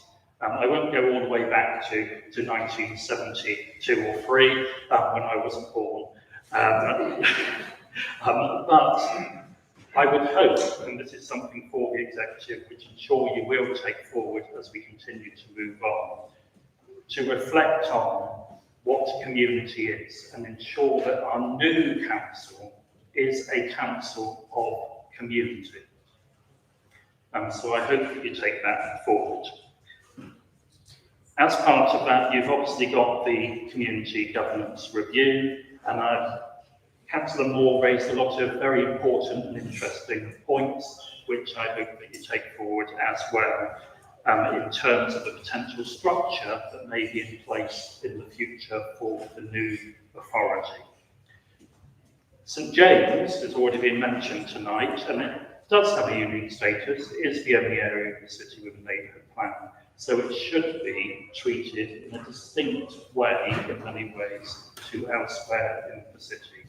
I know I'm biased, as I've represented it. I was part of creating that plan, so I hold my hand up. But it should be looked at in a slightly different way. So if the executive members could reflect on that, that would be helpful.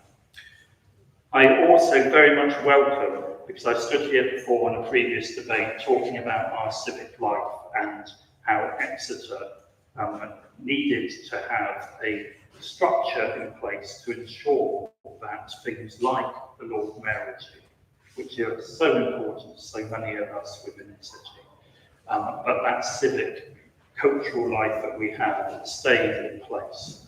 So thank you for recognising that and looking at the Charter Trustees and the structure that can be put in place to keep that moving forward for the future, because that is of vital importance. So in summary, thank you for bringing this forward. I agree that we should be having it joint with them as well, because maybe the previous did, we could have had more collaboration, and who knows where we would have got. So I will be very much supporting this tonight, and I hope that everyone else will be as well. So thank you. Thank you, Councillor Mitchell. Councillor Wright, and then Councillor Harding, who is the last speaker who has indicated. Thanks, Lord Mayor. As my colleagues have said, as a member of Executive, I'm not going to say much now because this has really very much been about listening to what the people have said and picked out, and I know the leader will be summing all of that up in a moment. But I think it's just really important to go back to why we're doing this. Yes, we've been told we have to by the government, but why are we trying to do it as best we can? Because we're absolutely behind, we all have to be behind, surely, the concept of the devolution of power, of authority, of funds, and of decision-making to local level. And all the things we can talk about the struggles that Devon County Council have had, and they're not complete beasties. I think they've tried hard, but the fact that they are so big and they hold all the funds for the things that's so important to everybody at that second tier level, particularly adults, children, social care, all of those things. Potholes are way down the list. It's our kids that we care about. It's our elderly that we care about. But we just can't ever tap into that decision making about how the funds are spent. But also, while we're remembering that and giving huge thanks, massive thanks to the officers with all their work so far, because it's them that's trying to work out how. The why, I think we're all, yeah, we all agree with the why. Over to you, how. That is quite a task. And the work that the leader has done with Bindu and the officers is absolutely incredible so far. So just want to add my thanks to them. But let's not forget the why, because when we start getting into the details of everything, we have to absolutely remember this should be about democracy from the bottom up, much more than just the top down. So I agree with a lot of your comments, Diana. Also the neighbourhood plan from St James, well, that's a good starting point. Maybe start talking to the people that put that together as how they work together. All those things are further how, but for tonight, we just have to hopefully support this in principle, this draft in principle, and also the principle of putting the joint proposal. That's a really essential bit tonight, I think, is a joint proposal, Plymouth, that shows that some of us in Devon can actually work together very productively, and the strength will be in that proposal as a joint one. Thank you. Thank you, Councillor Wright, Councillor Harding, and then Councillor Wardle, who is the last speaker who was indicated. Thank you, Lord Mayor. I just wanted to speak briefly about two things I hope for with this new council. We've heard tonight how we can all be very proud of the city we live in. We've heard from our leader and then Councillor Hughes how Exeter is a place that welcomes everybody, never mind your background or your circumstances, your diversity. And I think it's really important to take that forward into the new council. That's something to be really proud of, that needs to be part of the new council and the new proposals. And this is the right proposal for Exeter and the surrounding area because it respects our common needs and challenges rather than a larger Devon authority which wouldn't do that. And there's one last thing as well which I hope for is that as the proposal goes forward, that if we make it very clear this isn't a takeover by Exeter of the wider area, but it's very much a coming together of people in the areas. And I think that's very clearly shown by the fact that Exeter doesn't have a vast majority of the councils. I think Exeter has slightly less councillors on the whole authority than the rest of the surrounding areas. So it's really important we do get the message out there. Thank you. Thank you, Councillor Harding. Councillor Wardle. No one else has indicated, so I will invite the leader to speak after Councillor Wardle, which will end the debate. Thank you very much, Lord Mayor. First of all, I think I should just repeat what other people have said. We wouldn't be sat here tonight if it hadn't been for the enormous amount of work the officers have done in preparing all this paperwork, the meetings they've had with all sorts of people produce it. So thank you. Just want to touch on the question of local transport, which the mayoral strategic authority would be responsible for, hopefully will be responsible for, and touching on buses, for example. Now that has been a bugbear in this chamber on previous occasions, as we know. It's still rather indifferent around here, but the Bus Services Act was either, as my understanding is, it's either it got the royal assent or it's a paper to get royal assent. That's the Bus Services Act. And what that enables councils to do is to have the powers to run their own bus services or to franchise them. And like in Manchester, where you will be able to have a coordinated system under one livery, identity, the B network, I think it's called in Manchester, and where the services, the standards on punctuality, on cleanliness, fares, and penalties if the firms, in this particular case in Manchester, don't deliver on that. So I think that is something that this will be enabled if this new structure does come into being. And that is really a tremendous advance on it, because the last time we had control over that was, of course, the green and cream buses of Exeter Corporation, which I believe were sold off around about 1970. You can still see some of the buses around. They're certainly very rugged. Some of them are in preservation. You can see them around the place even now, and hopefully not into the future. And of course, that was complemented by Devon General as well here in Exeter.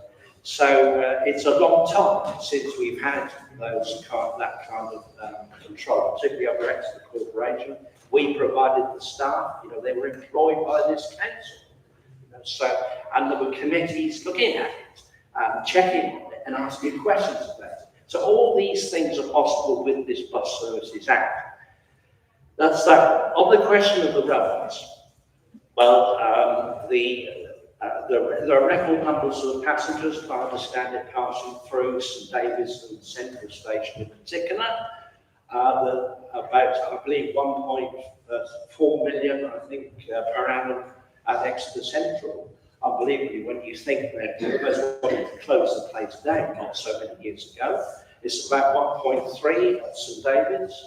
And so there's clearly movement there.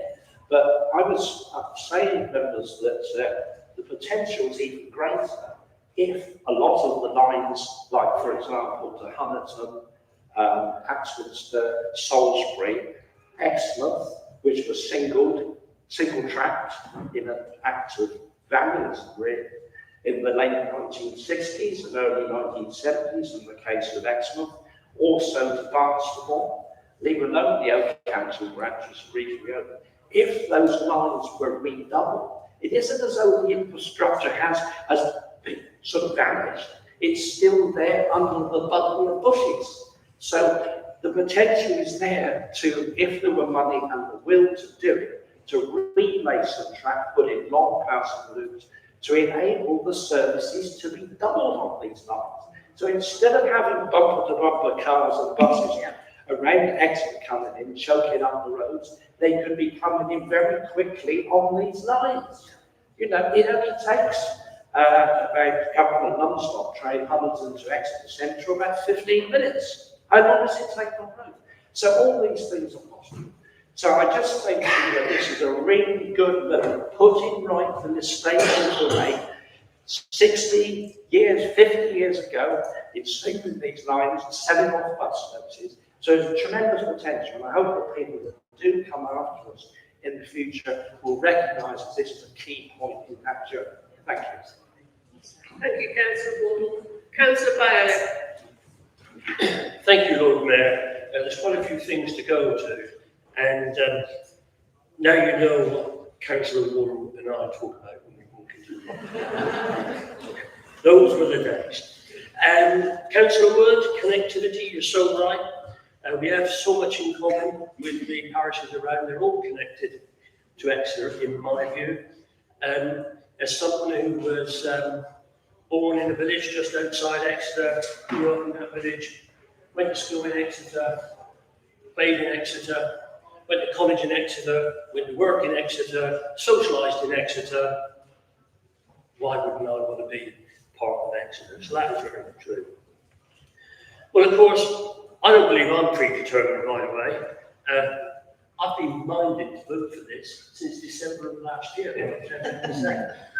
I'm quite clear in my view, and the officers have worked so hard to confirm everything, and that's not just because I wanted it that way, it is the truth.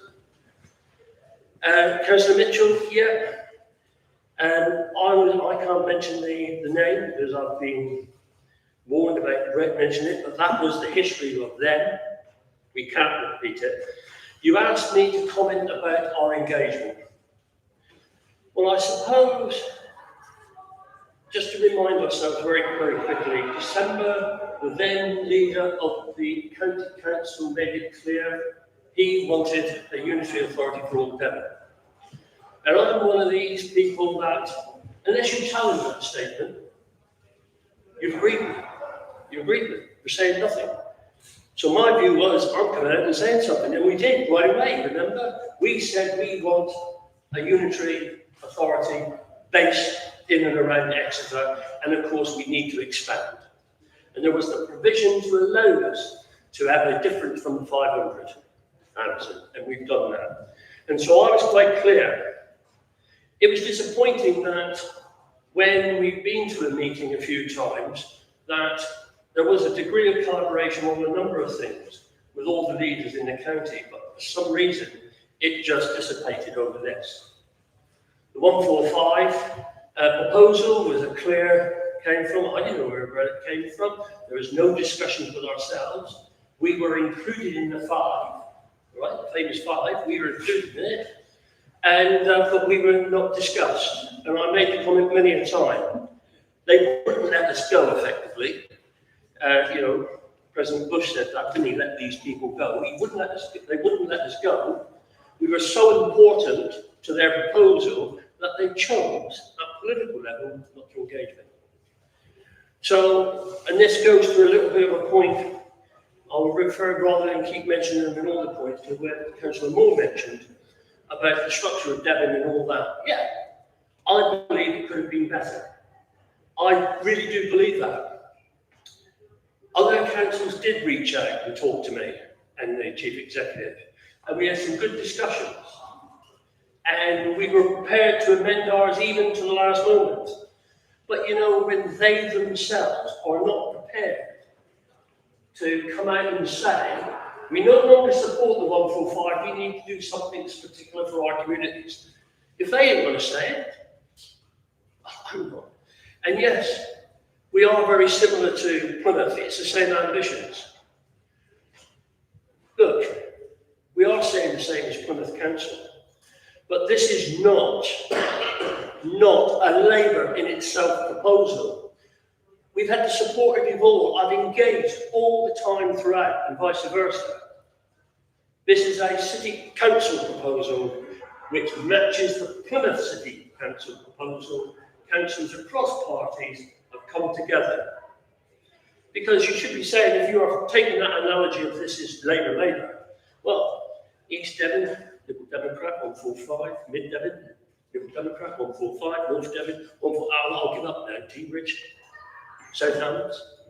You should be asking those questions. That's a bit obvious, isn't it? But look, those were their decisions. They are entitled to make those decisions just as we are. So, yeah, we've had about the history, and I love it, Councillor Mitchell, okay? I love it.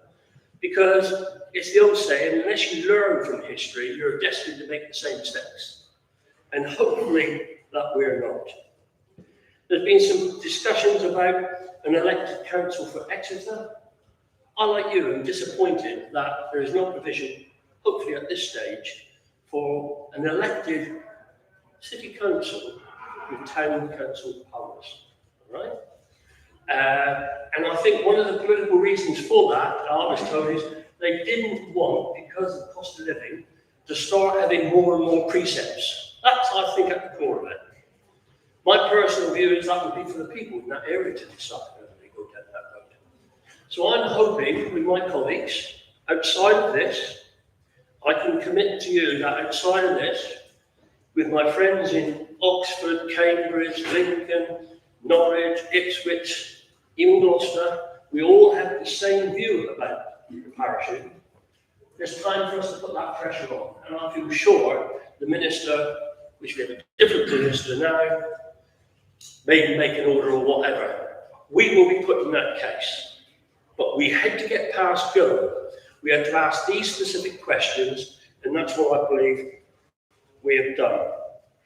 There's been discussion about the strategic mayoral authority, about the Cornwall. Well, that's going to be a debate. The district councils and the unitary authorities in Devon are clear. We want a strategic mayor who will deal with these things. Okay? And that is so important, because if we're to get the funding from central government, we need to do that. Councillor Palmer quite rightly mentioned neighbourhood plans. Now, I agree with a lot of what you say. Can I have a variance on one thing? And we can have a chat, you and I. Is Exeter or St James the better place to live? I don't know. I feel sure all of us in our wards will say ours is the best place to live. So if you don't, I just may disagree a little bit. It's got a lot going for it. It's got a neighbourhood plan. And on neighbourhood plans, we discuss this with the parishes, and we will. If parishes want to come forward with a neighbourhood plan, you know, if I had anything to do with it, we will do it. We would want to see that. Now, there's a lot of things that have been said about what a future authority will do. And I'm reluctant to declare my manifesto going forward for 27 for the unitary authority to you all now, because I want you to see it at the time. But a lot of those issues about unitary neighbourhood plans will be dealt with at that time, and it will be a matter for them. On the issue of planning, which is important, and many of the parishes talked about planning in the towns, talked about planning. At this stage, it's quite simple. We've got a plan for Exeter in that area. There will be a plan in the Teambridge area. There's a plan in the Mid Devon area, and there's a plan in the East Devon area. So it makes common sense that what will happen is we will follow those plans for these areas until the council either got to do a wider plan or whatever. And as for decision making, as you know, I can't see the unitary authority, because if you look at Devon, they have a strategic planning committee, don't they? We used to have area committees in Exeter, Western area, and for planning. So I can see that sort of structure coming up. So no, I can't see somebody necessarily in Cranbrook voting on a barn conversion in Devon St Mary, necessarily. Okay? Yes, you're right. Or 6 councillors over here imposing their will. We will look at all that. That is the governance review that we need to look at. I think there's a lot of work to make sure that those local plans, planning committees, and those decisions are all thought about. I don't know what that looks like, but we want to empower people already. Councillor Vizard talked about the cross-party, and I think we have worked hard on that. The local identity under 16s, and hopefully they'll get a chance to vote. We'll have to start changing all our engagement stuff, because we're about 18s to 24s, we'll have a section for 16-year-olds, I feel sure. But I looked through the engagement, which has been mentioned, Councillor Miller-Bowen mentioned, and I find it quite interesting, the people who respond and who actually look at it all, and the generations. And it's clearly people of my generation have got too much time on their hands. That's what it says. I thought that Councillor Hughes was right. There's a lot of hard work. It is a special. We are a city of sanctuary. We always will be. As far as I'm concerned, my group, and I'm sure every member in here will, and we will welcome anybody and everybody. Even if we disagree with them, they're still welcome. Councillor not mentioned about the planning, and hopefully I've issued some of those, talked to some of those issues. Councillor not on all of that, and we will have those strategic decisions made. Councillor Parkhouse. Now, you said you're a qualified teacher. Have you just qualified? Congratulations. Because I wasn't aware of that. And I'm very pleased to hear that. And well done for all your hard work. And I think our children's future are in safe hands if they've got counsellors and the teachers like your good self. I think what Councillor Parker said about SEND, we can do a lot better and we will do a lot better. So I think Councillor Miller-Bones spoke about the engagement. I think that's so much good what we've done there. Councillor Atkinson about the opportunity, the failure of the adult services, and you're quite right, Councillor Atkinson, you know, I'm not sure we'll use the strapline take back control. It's being used in other times, but certainly, I agree with you. It is the least worst option, as described by the leader of the county council himself. Neighbourhood area committees are very important. I want to impress about that. Because with the unitary authority, you know, I mean, it's quite quaint how we operate. I now look at how we operate now, Lord Mayor, and it's quite quaint, isn't it? How what we do. And that new unitary authority is going to have to raise its vision to deal with all these structural issues, you know. The councillors there, we will need parishes, neighbourhood committees. And I'm not diminishing this about street cleaning, about bins, and all these things which are important to our communities. That's where I look to the parishes and the towns and neighbourhood committees to think about that, because not that it's beyond the councillors, they have to look at it in a strategic way. Those councillors will not be able to do everything, okay? They cannot do the top tier, the bottom tier, and all the parish work as well. And so that governance review is going to be also important on how the responsibilities and the work is divided to make sure people know who to talk to in and about what. So I think those issues are very important. I like the 3 points that Councillor Cookson made about decisions closer and also about growth. And I thought those 3 areas were important, Councillor Cookson. Councillor Moore and indeed Councillor Mitchell, I know you've written. If you can, I know this is a bit of an ask because we want to see it again. I want to, if you can email me what you've done or what you said, I know you added something, because we would like to look at that, the executive, to see, to make sure that we've captured everything. I don't want to get to tomorrow night and we've missed something that you said. But we do want to invest in the future. As for the 2024, what government said, is it a manifesto commitment, isn't it, or not? Well, talk to the government about that. I'm just dealing with this in my way. I think we need to engage the community, and I think we will do that in a good way. I think we can shape it. The role of councillors are important, and I want to make sure that they are. Delivering local democracy is, we all believe in that. We've had discussions with the parish councils, and I'm making a trip up to the Crediton Town Council next Monday. And I've done a bit of research. They've got a budget of over $500,000, by the way. And I was watching, this is sad life I lead, I was watching their online council meetings, and the issues they were dealing with, they were good issues for a town council or a parish council to deal with. And I thought that is exactly where they should be and what we should have. And that is how we would want to work. So I'm quite clear. Whereas you said it's not clear, I believe it's clear.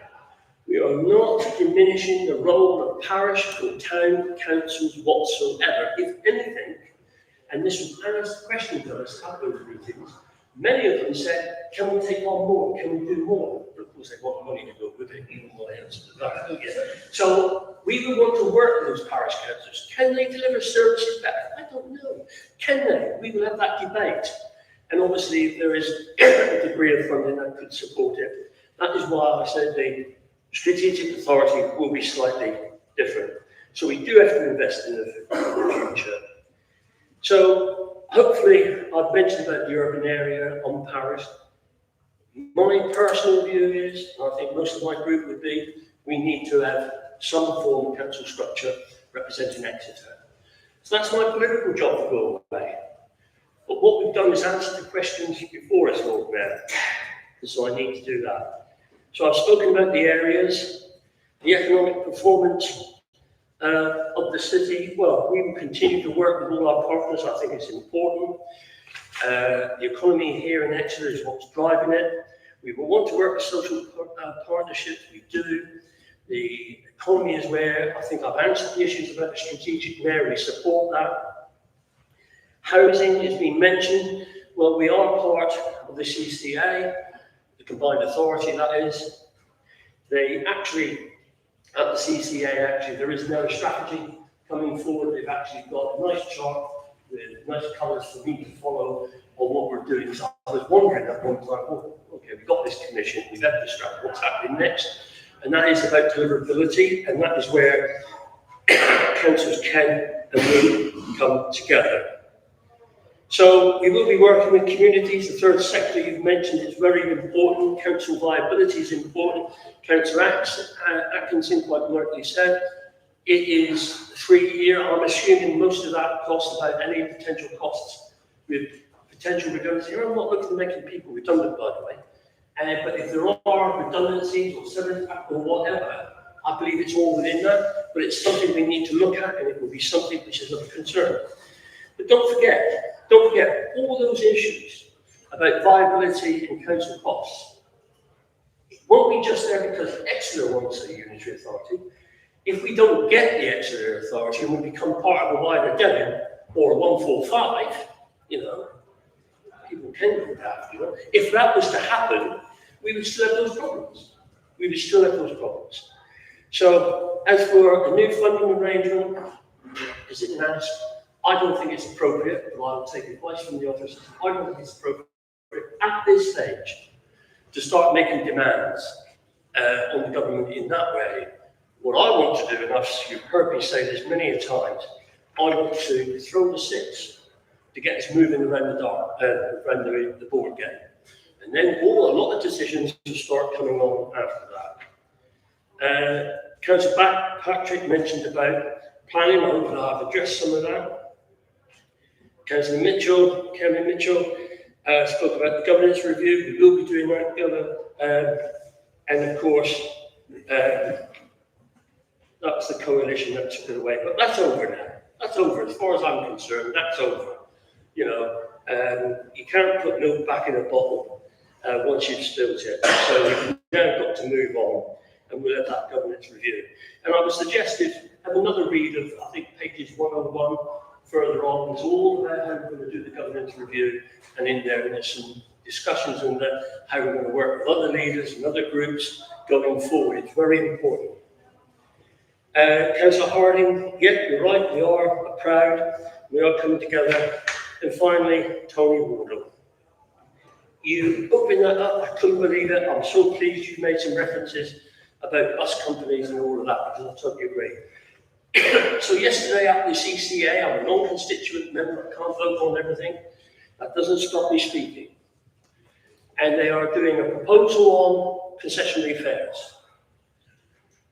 £12 million they spend on concessionary fares across Torbay. I suggested, what is the EQIA? I went to the training last week. Oh yes, it's not updated. I criticised that.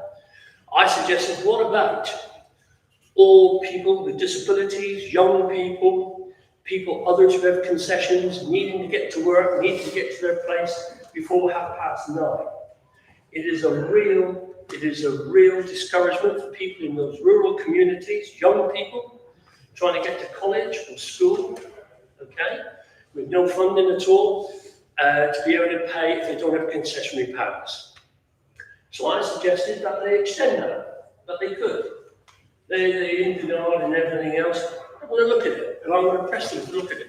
Because if we are true about enabling those communities and people on low wages, they can't afford 2 sets of £3 if they're on part-time hours. Not everybody is on full contract. if they're working in a pub or working in the cafe or whatever they are. They've got to have support. And it was pleased to see that the business people there was also meeting. And so next May, they become the Transport Authority. Now, there's a number in there, and if you're on the scrutiny, any of you, it ought to be asked. So I said 12 million, Lord Mayor, on concessionary taxes. The transport budget for Devon and Torbay is £188 million. I said, that's not all the roads and highways, is it? Because that's a big number to me. Now, oh, it does include some infrastructure. You know, the bus shelters, which we need because we've got to wait for a bus for ages. And that includes that. £188 million, 41.5 full-time equivalents. I'm not looking at it. I feel sure, Councillor Wardo, we can sort something out of franchising models to allow concessionary fares, young people at 16 to travel free on buses up until the age of 24. That includes carers and all those people. I feel sure we could do that with £188 million. And I'd be voting for a mayor who's going to do just that, Councillor Wardo, because that is the sort of ambition that we should have in any strategic authority. And just finally, I've got to say, Lord Mayor, we've made a start because we've got a bus.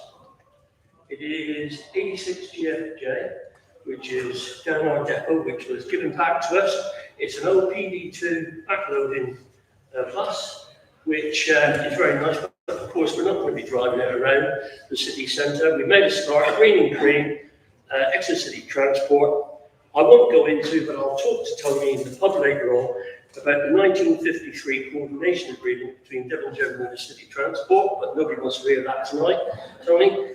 So we'll have a chat about that. Lord Mayor, I do hope we can have unanimous support for this, and I hope I'll call for a recorded vote. It's so important. It is an opportunity of 50 years. How lucky are we to be in this chamber, to be able to set the vision forward, going forward, and to perhaps put the tools in place for the next authority to serve the people of Exeter and the surrounding areas to meet the challenges going forward. I don't know who's going to be in that authority. It's certainly not a land grab. What Salterton is in, I don't know what our fortune, my party's fortunes is there, but it's very important. I think it'll be a good council. It'll be a balanced council between rural and urban. We can all work together. I think it is the best thing for Exeter. I really hope that you all can support it unanimously. Thank you, Lord Mayor.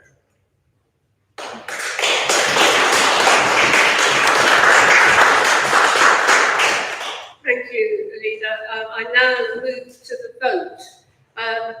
Recorded vote? Thank you. Yes. Thank you. For clarity for members and anyone listening online, we'll be voting on the following recommendations as amended, which I'll ask Mark Devon to read out. Thank you, Lord Mayor. Just for clarification for members, the voting tonight is for 2.1. The Council endorses, in principle, the draft final proposal for local government reorganisation as in Appendix A in Devon prior to consideration by the Executive on the 26th of November 2025. 2.2, that the Executive considers the matters raised in the debate of Council when it meets on the 26th of November 2025 as part of its decision-making process to finalise the proposal. And 2.3, that Council supports a joint submission with Plymouth City Council to be presented as a shared executive summary with two individual proposals as appendices. Members are asked to note that Plymouth City Council supported this approach and its cabinet agreed a similar recommendation at their meeting on the 24th of November 2025. Thank you, Lord Mayor. Thank you. A name vote has been requested and agreed, and I'll now hand over to Mark. Thank you, Lord Mayor. Can members please confirm if you're for, against, or abstaining when I call your name? Councillor Sebastian. Councillor Atkinson. Councillor Banyard. Councillor Begley. Councillor Bennett. Councillor Bialik. Councillor Cookson. Councillor Darling's not here. Councillor Fogg. Councillor Fulham. Councillor Haig. Councillor Harding. Councillor Holland. Councillor Hughes. Councillor Hussain. Councillor Ketchen. Councillor Knott. Councillor Miller-Bowen. Councillor Kevin Mitchell. Councillor Michael Mitchell. Councillor Moore. Councillor Palmer. Councillor Parkhouse. Councillor Patrick. Councillor Payne. Councillor Pole. Councillor Reid. Councillor Rees. Councillor Ralston. Councillor Sheridan. Councillor Snow. Councillor Vizard. Councillor Warden. I think Councillor White not here. Councillor Matthew Willis not here. Councillor Ruth Williams. Councillor Wood. Councillor Wright.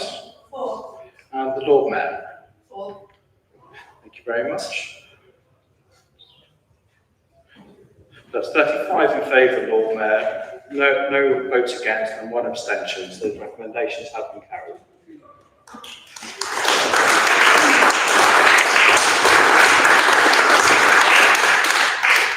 Thank you to all the officers who have been here this evening and for all the work you've put in. Thank you, Mark and members. That brings us to the end of this special council meeting. I formally close this meeting, just adding, hope to see as many of you as possible at the coffee morning on Saturday, 29th of November. And there are flyers around about an online auction that we're holding for charity. So please take one home, have a look and happy bidding. Thank you very much, everyone. Those that are able, please just stand in for a Lord Mayor.